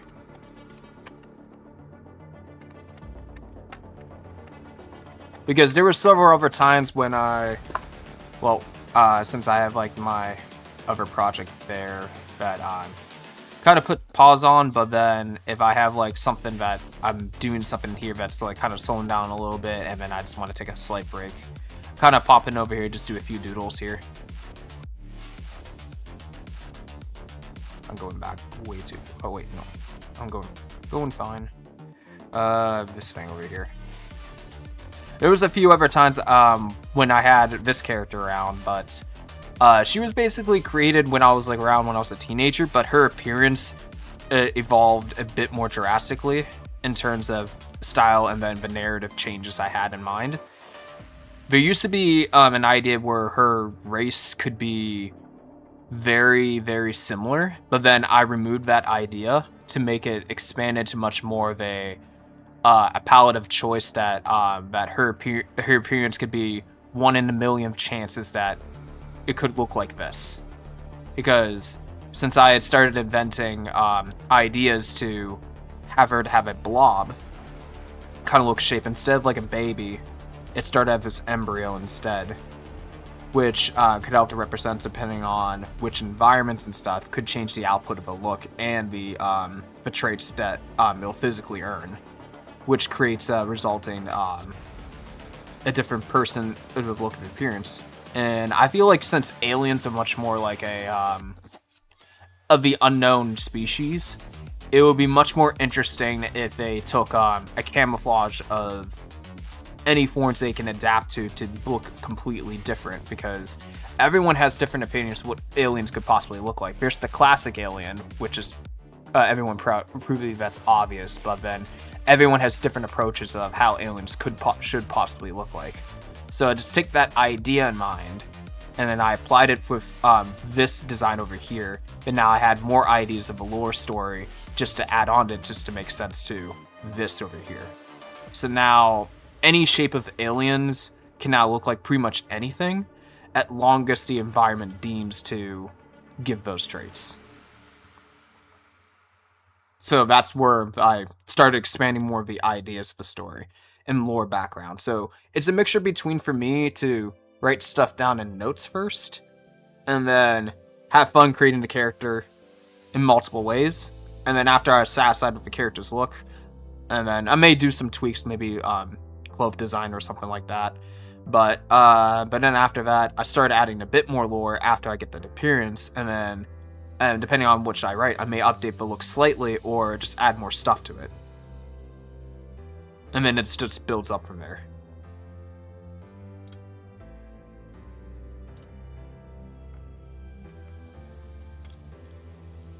So that's how I think about characters. I basically don't worry about anything that relates to any because there's a lot of characters that a lot of people would generally do create stuff that already existed in the world to tell a story. But I don't like going for that kind of route. It's just because that to me, in my opinion, it does hinder the volatility of exploring other shapes and forms. Because if you keep too much into the what already existed and then kind of use it to paradigm a story based on history that already existed, then it does create a static creative notation to halt that specific idea to not be able to expand on something else, and you're just not relying more on generated stuff that's already existed, wherein which has no direction or feel that people already know the story around, just being reshuffled in a different way. But what I prefer to do is that start off, have freedom to make whatever I want. Don't worry about too much about what kind of looks like this, what looks like that. It could possibly reason why it looks like this, because it could be, oh, I don't want to cross that route because I'm too scared.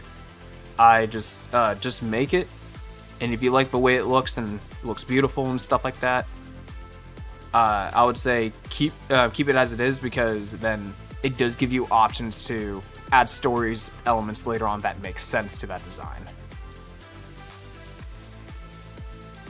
Because it's more fun if you let more fantasy in than just trying to keep certain stuff that's non-fiction, which allows you to expand how you would design your stuff.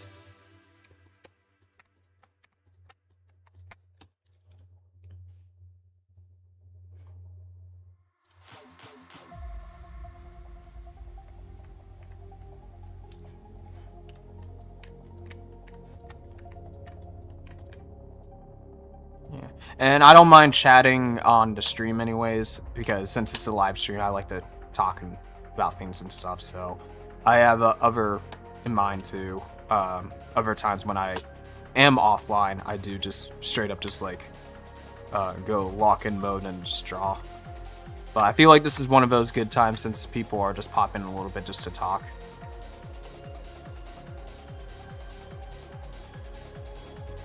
Yeah, but that's how I generally think about characters. I don't really worry about the past elements too much, and just have fun just blasting away because I like to just because it looks very interesting.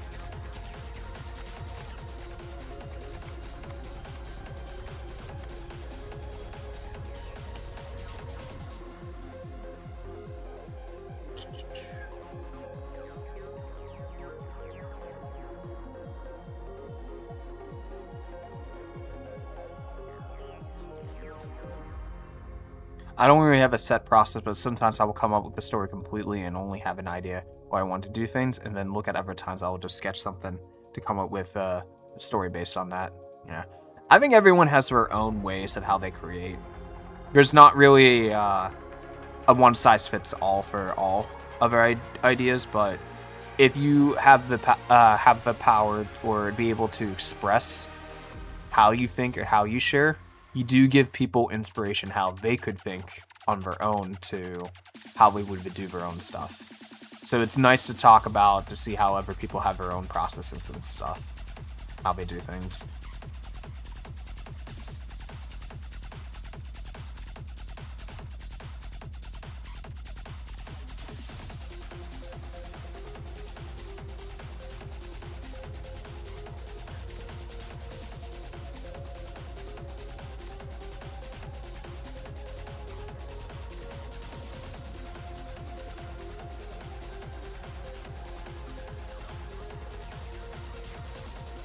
Yeah, and this is a good process too. What you're explaining, because you have an idea, sketch, and that, and then story based on that.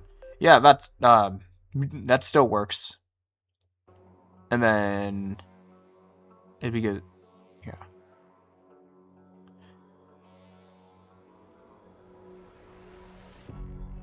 Because as long as you make the sketch, it is bound to be changed this series multiple times.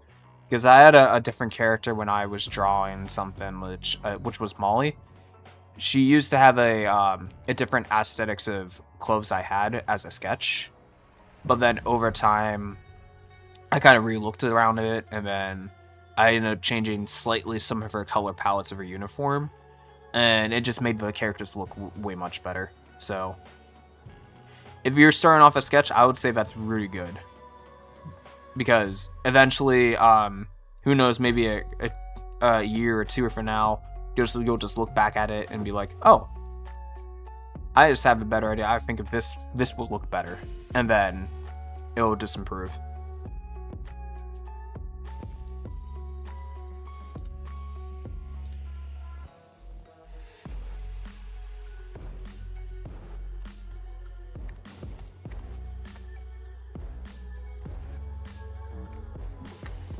Because the reality is, not everything's set in stone. Because the more times you visit and just keep redrawing, you're just going to start seeing things like, oh, what if I just want to slightly add some touches here, and then it just looks very different. Because minor changes makes a big difference.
Oh, oops.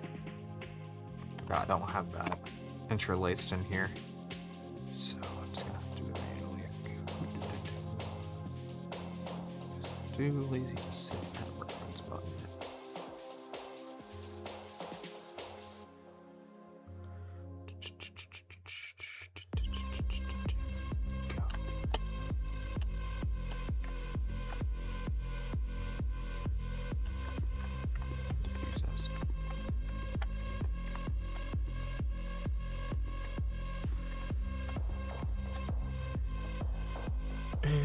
I'm gonna lock this for now. We'll just pin that one from save, and then just go back right over here.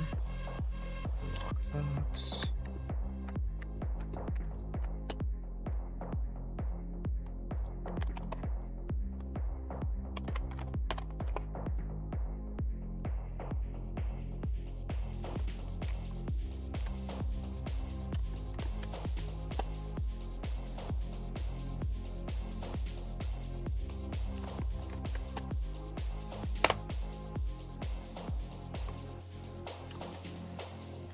Alright, I think it's a good time to actually use the restroom now, so I'll be right back.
Alrighty, I'm back.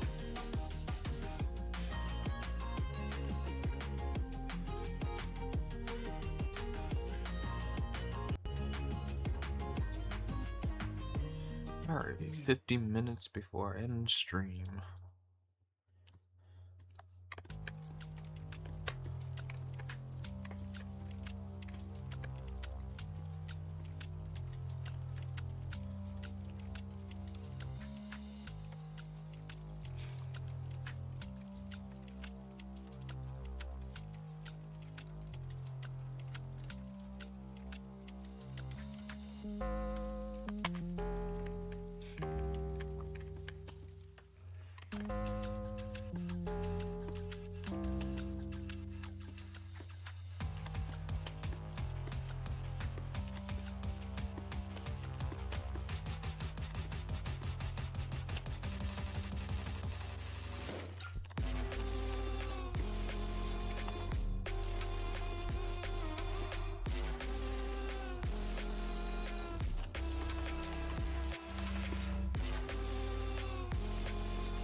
Oh, thank you for the follow, much appreciated.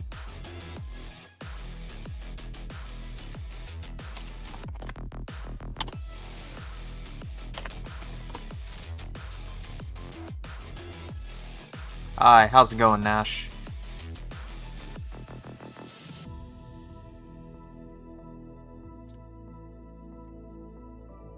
I'm just doing some adjustments.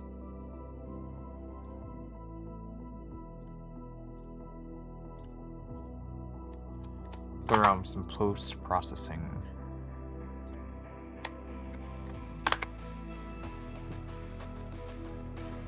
How's your day been so far? Oh, I'm doing good.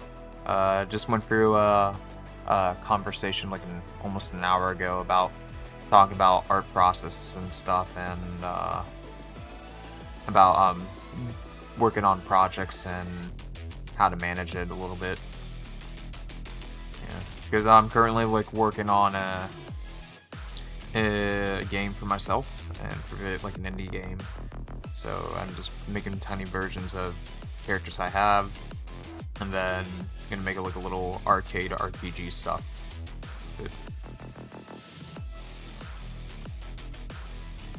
How about you?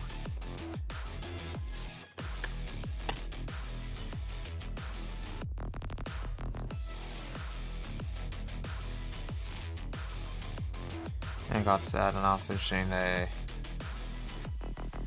project for class. Oh, okay. Well, I feel that every failure does come with a greater understanding how for the foreseeable future to do more success. Because no one's not going to get it right the first time, so... But I believe in you. You can do it. What project are you working on?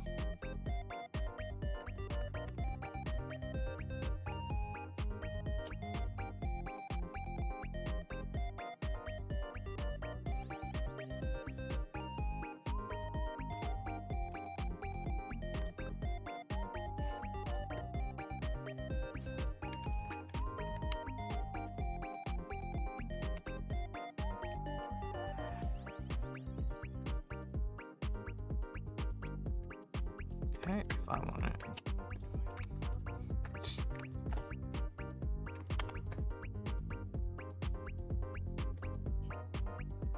Still make black?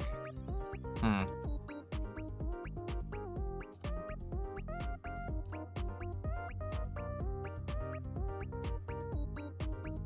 has to be a way to just easily just make a black mask.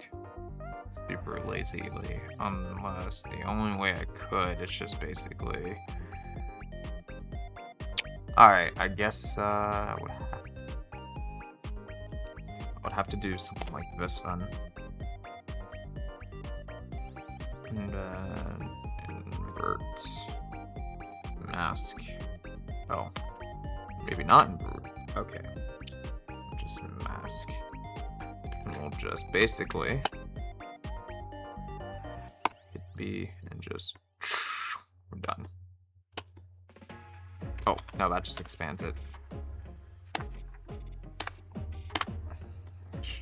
Okay. Sign of relationships inside a company. Oh, okay.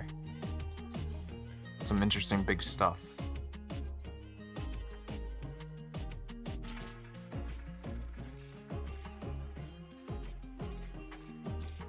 Interesting, interesting. Not really? Okay, so it's boring stuff. Gotcha. What are your favorite hobbies?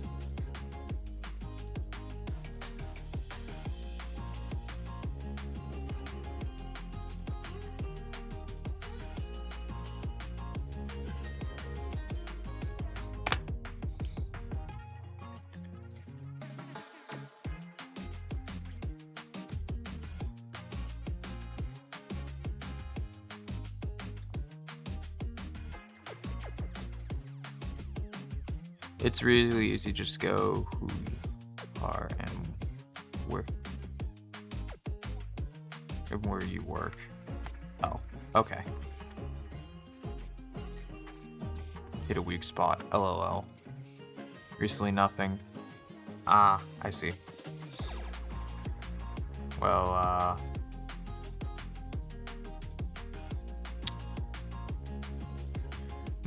well, what you did before college? I used to be gaming and art. Oh, okay. Used to be gaming and art. What would you like about games? What's your favorite game?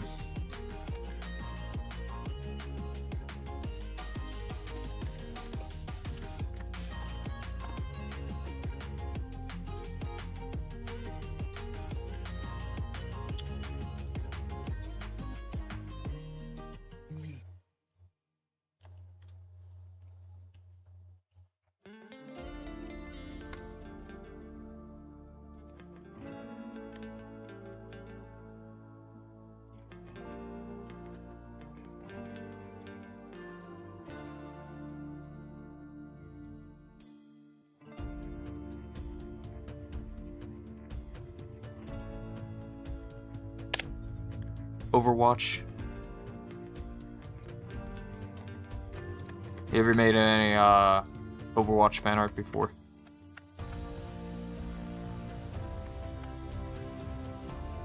Skyrim.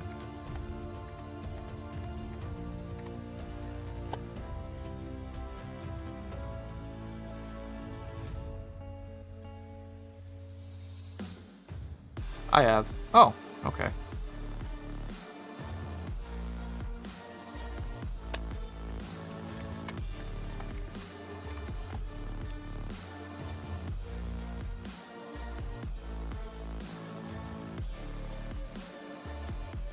Got lost in time, but I did.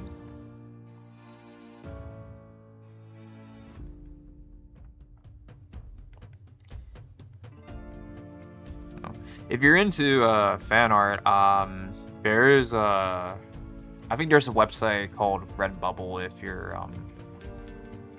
interested in that, because there's a lot of fan art that you can do there, but depending on which certain license they can do, then you can create some fan art from there. But I've seen people done like Sonic stuff too as well in the past.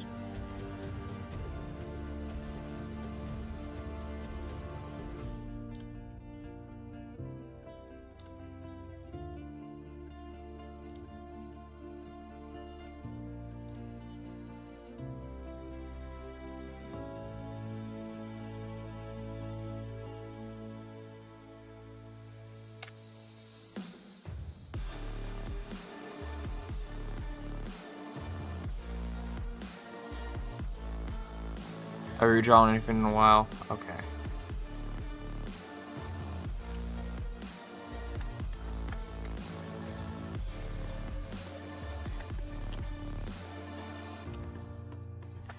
You got any like favorite inspirations that you got from when you see other artists or when you find on Twitch streams?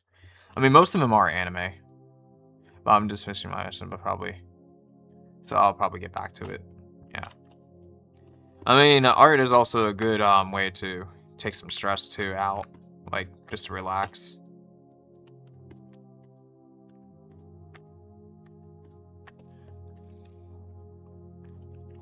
Automatic giraffe.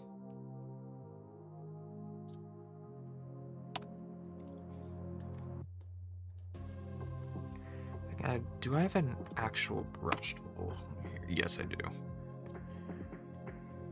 And maybe I can. Yeah, there we go. I was wondering, like, where is it?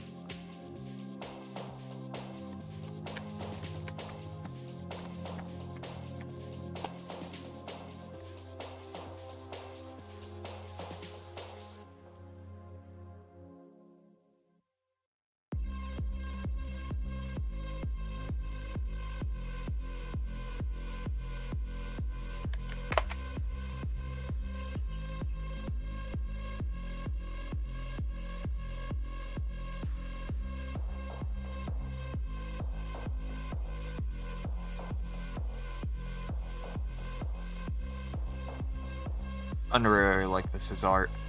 Oh, that's his name. Oh, okay. Let me go put that on my tabs. Someone also recommended me like a book called The War of Art, so I'll have to take a look. Those two help. Automatic giraffe. Who is that? Oh. Oh, okay. I see. Cool. Does he have like a he does 18 plus sometimes? Okay. Does he have like a YouTube video? Or does he do no, or just website as prints? Okay, I see. Yeah, this is cool. Just put that away for now.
He doesn't save the VODs or post on YouTube, and his Patreon is dead, if I'm not wrong. Interesting. Okay. Well, I have to take a look more about that artist, though, because lately, I think the past over 10 months, I've stayed away from Instagram and Twitch. Instagram and Twitter.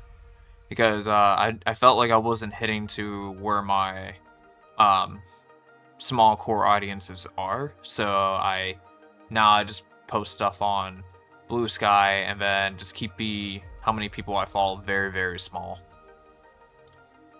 Because the Instagram and Twitter has become super distracting. So I don't bother as much for them, but back then, I think I had a lot of people I used to follow a lot. But after reflecting just kind of for a while without bothering with social media as much, I do have more time to think about other things without just looking over what the algorithm's saying.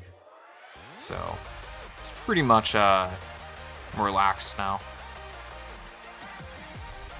But yeah, there's like a lot of cool artists out there.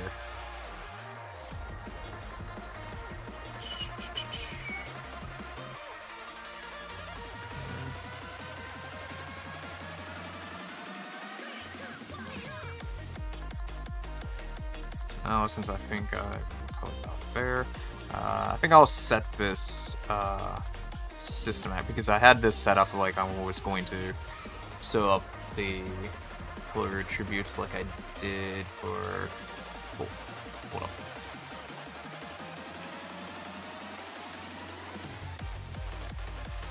Forgot I have a certain mode on there. It was like I want to hit the middle click until I hit click first in here. Alright. There we go. Oh. Wrong button. E. Okay. Alright. Yeah, because I was gonna set it up like this, similar to have the other one. And it should be just easy to slave that down.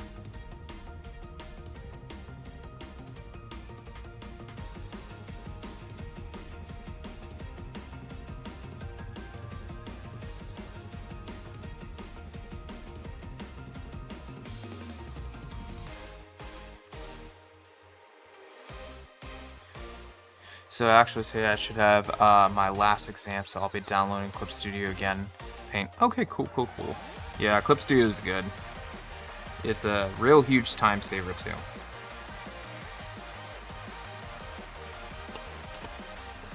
I'm starting to learn certain tools that ooh, whoa, I didn't know I could do this faster. But then I can also modify and manually do some tweaks.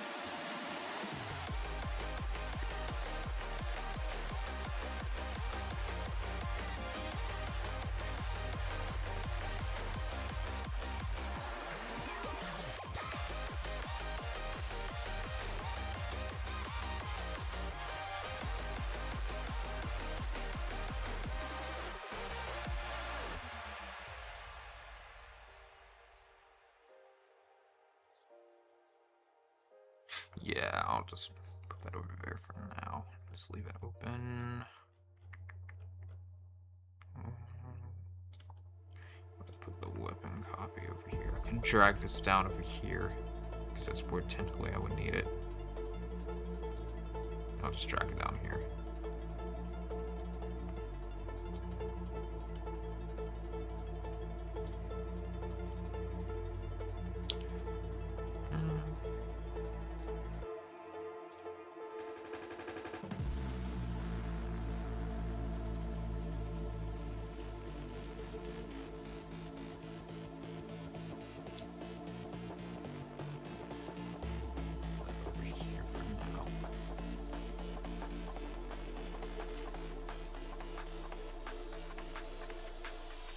And I'll just start setting up the poses, the turnarounds shortly. I think I would need a little bit of space because I feel like the mask is on top of his head. It's going to take some width.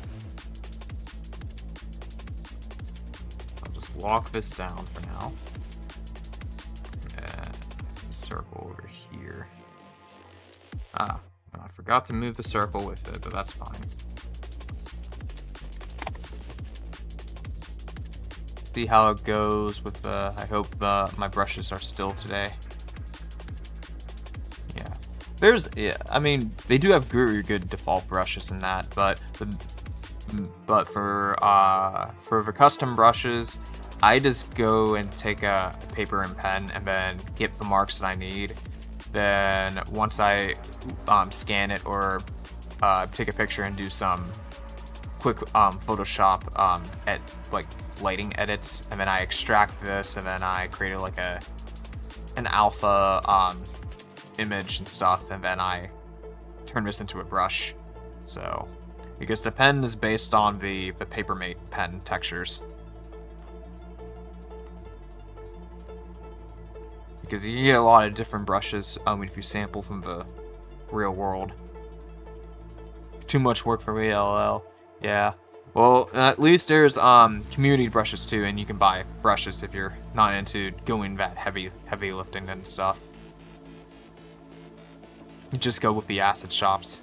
Yep, that's what they're there for. But if you're curious about about my brushes and stuff, I did post a little bit more about the pen brush and that. It's on the Gumroad, if you're interested to take a look.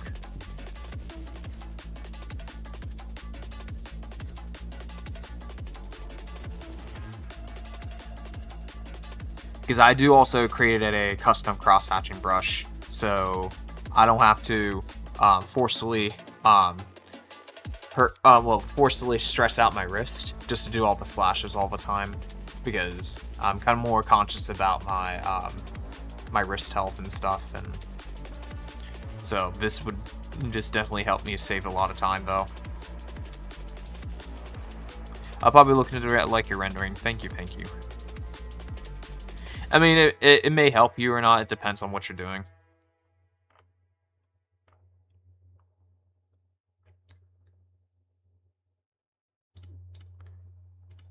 So, yeah, it's usually whenever I do need to make brushes, I'll make it just for the sake if I need to save time on certain things.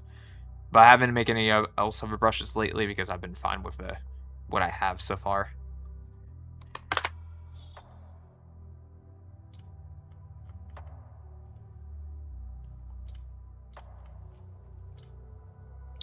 Anywho, unlock that. Take this and take that. let's toss aside over here. Mine is dog food, but I usually forget how to render it and ended up something like completely different. Yeah, basically rendering is when everything basically changes the form itself.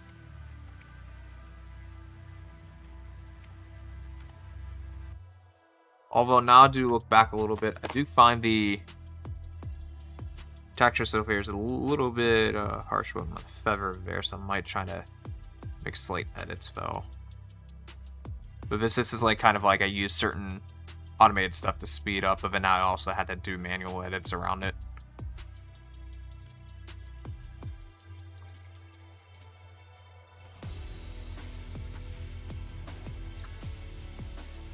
Where is the post-processing? There you are. I locked everything down, didn't I? Yes, I did. Unlock everything.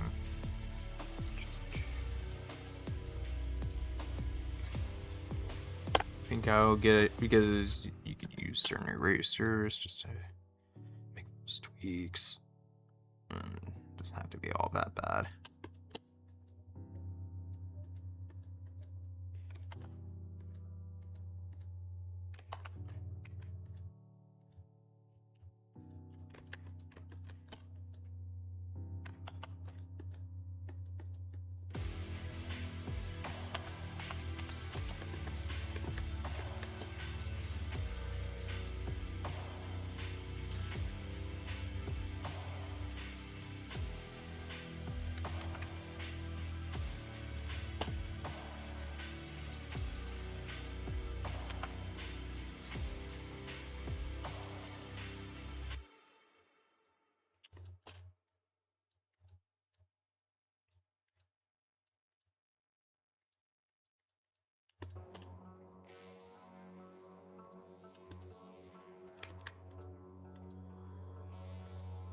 Okay, it's getting...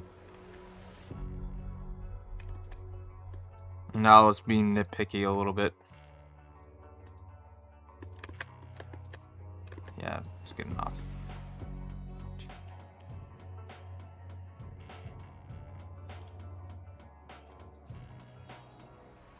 Although I shouldn't be this nitpicky because it is a concept, so there's some leverage that you don't have to go fully detailed. That's optional. But then I found out some workarounds that, I could do that if I wanted to.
Just increase the length of this. I'll just do Control-C, Control-V.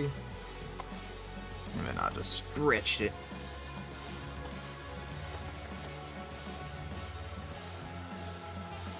Alright, we're good.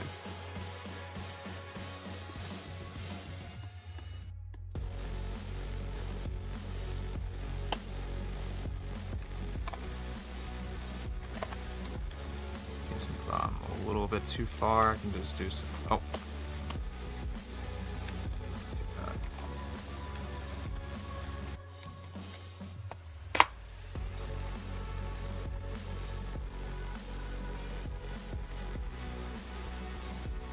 I don't know, on Monday I may either do some coding or continue to work on this, but I feel like on Monday I want to continue to work on this one. Because for vast this week I did like a few days of just coding in Godot, so and then I just bounce back over there. But overall, I do have pretty much almost the main character's appearance pretty much done for if they were going to be miniature, and then I'll have to do just like do some sketches of and kind of like silhouette planning of how I want the certain combos to be like. So one part's almost done, and then I just do some emotional expressions and stuff.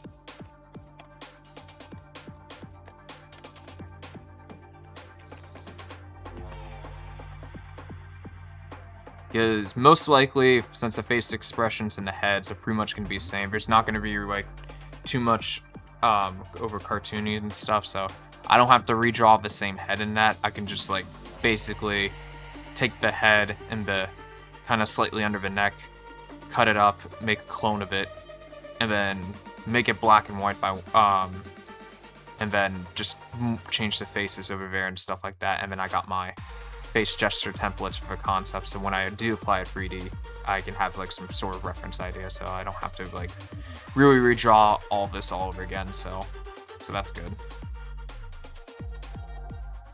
Coding in anything specific? Let's see. What I mean is let's see, the GD script in the Godot. But I'm fairly pretty much new to the engine. But I used to do blueprinting in Unreal Engine, and then I used to, and back in high school, some Python and then HTML. But for college where I'm at, it's mostly an art and design school, so that's why Unreal Engine was probably much more like kind of been forced to use for the education that it was provided. I meant for what? LO. Oh. You ever heard? Oh, so Godot is a game engine. So I'm using it to make a game.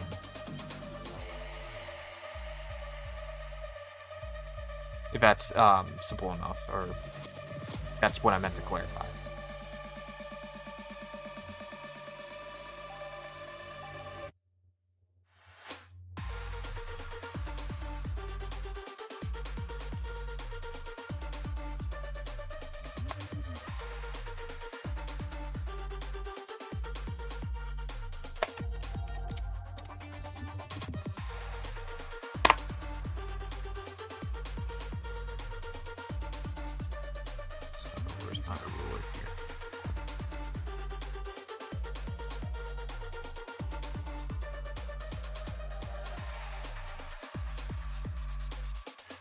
Alrighty, and then so now just go up.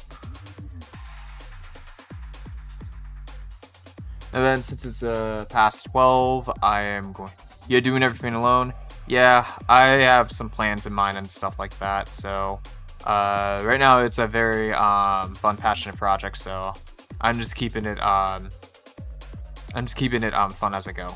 So yeah, because I got like, as long as they're like tiny assets and stuff, and that's pretty much fine. I'm not interested in like making with this as a like oh, I need this money right now or anything. No, this is just for fun project. Because the reality of gaming development, if you're trying to go for something like a bigger scope or something like that, then it will have to be a logistical way to have money invested and stuff like that.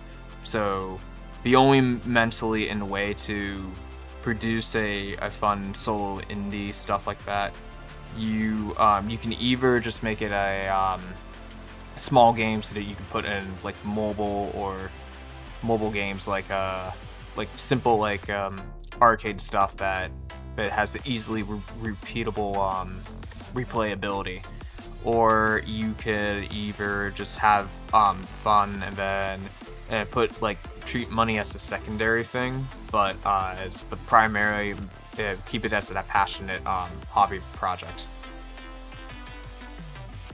So, because the gaming itself is not designed to be like this holy grail of infinite money maker, because that doesn't exist. So this is just one big piece art project, in a way. But anywho, since it's past 12, I gotta go. I gotta get something to lunch to eat, and then I usually stream every week on Friday for art at 8 to 12. I started doing some gaming streaming, but I don't have this fixed date on that. I'm just like testing out the waters to see how Kick is. But every once a week I do have maybe something with that. But most likely I'm mainly just 80% focus on my passion projects and stuff for content. But anywho, I'm just gonna head over here. Okay, I'll go finish your project then. All right, yeah, and good luck with your project. I hope you succeed.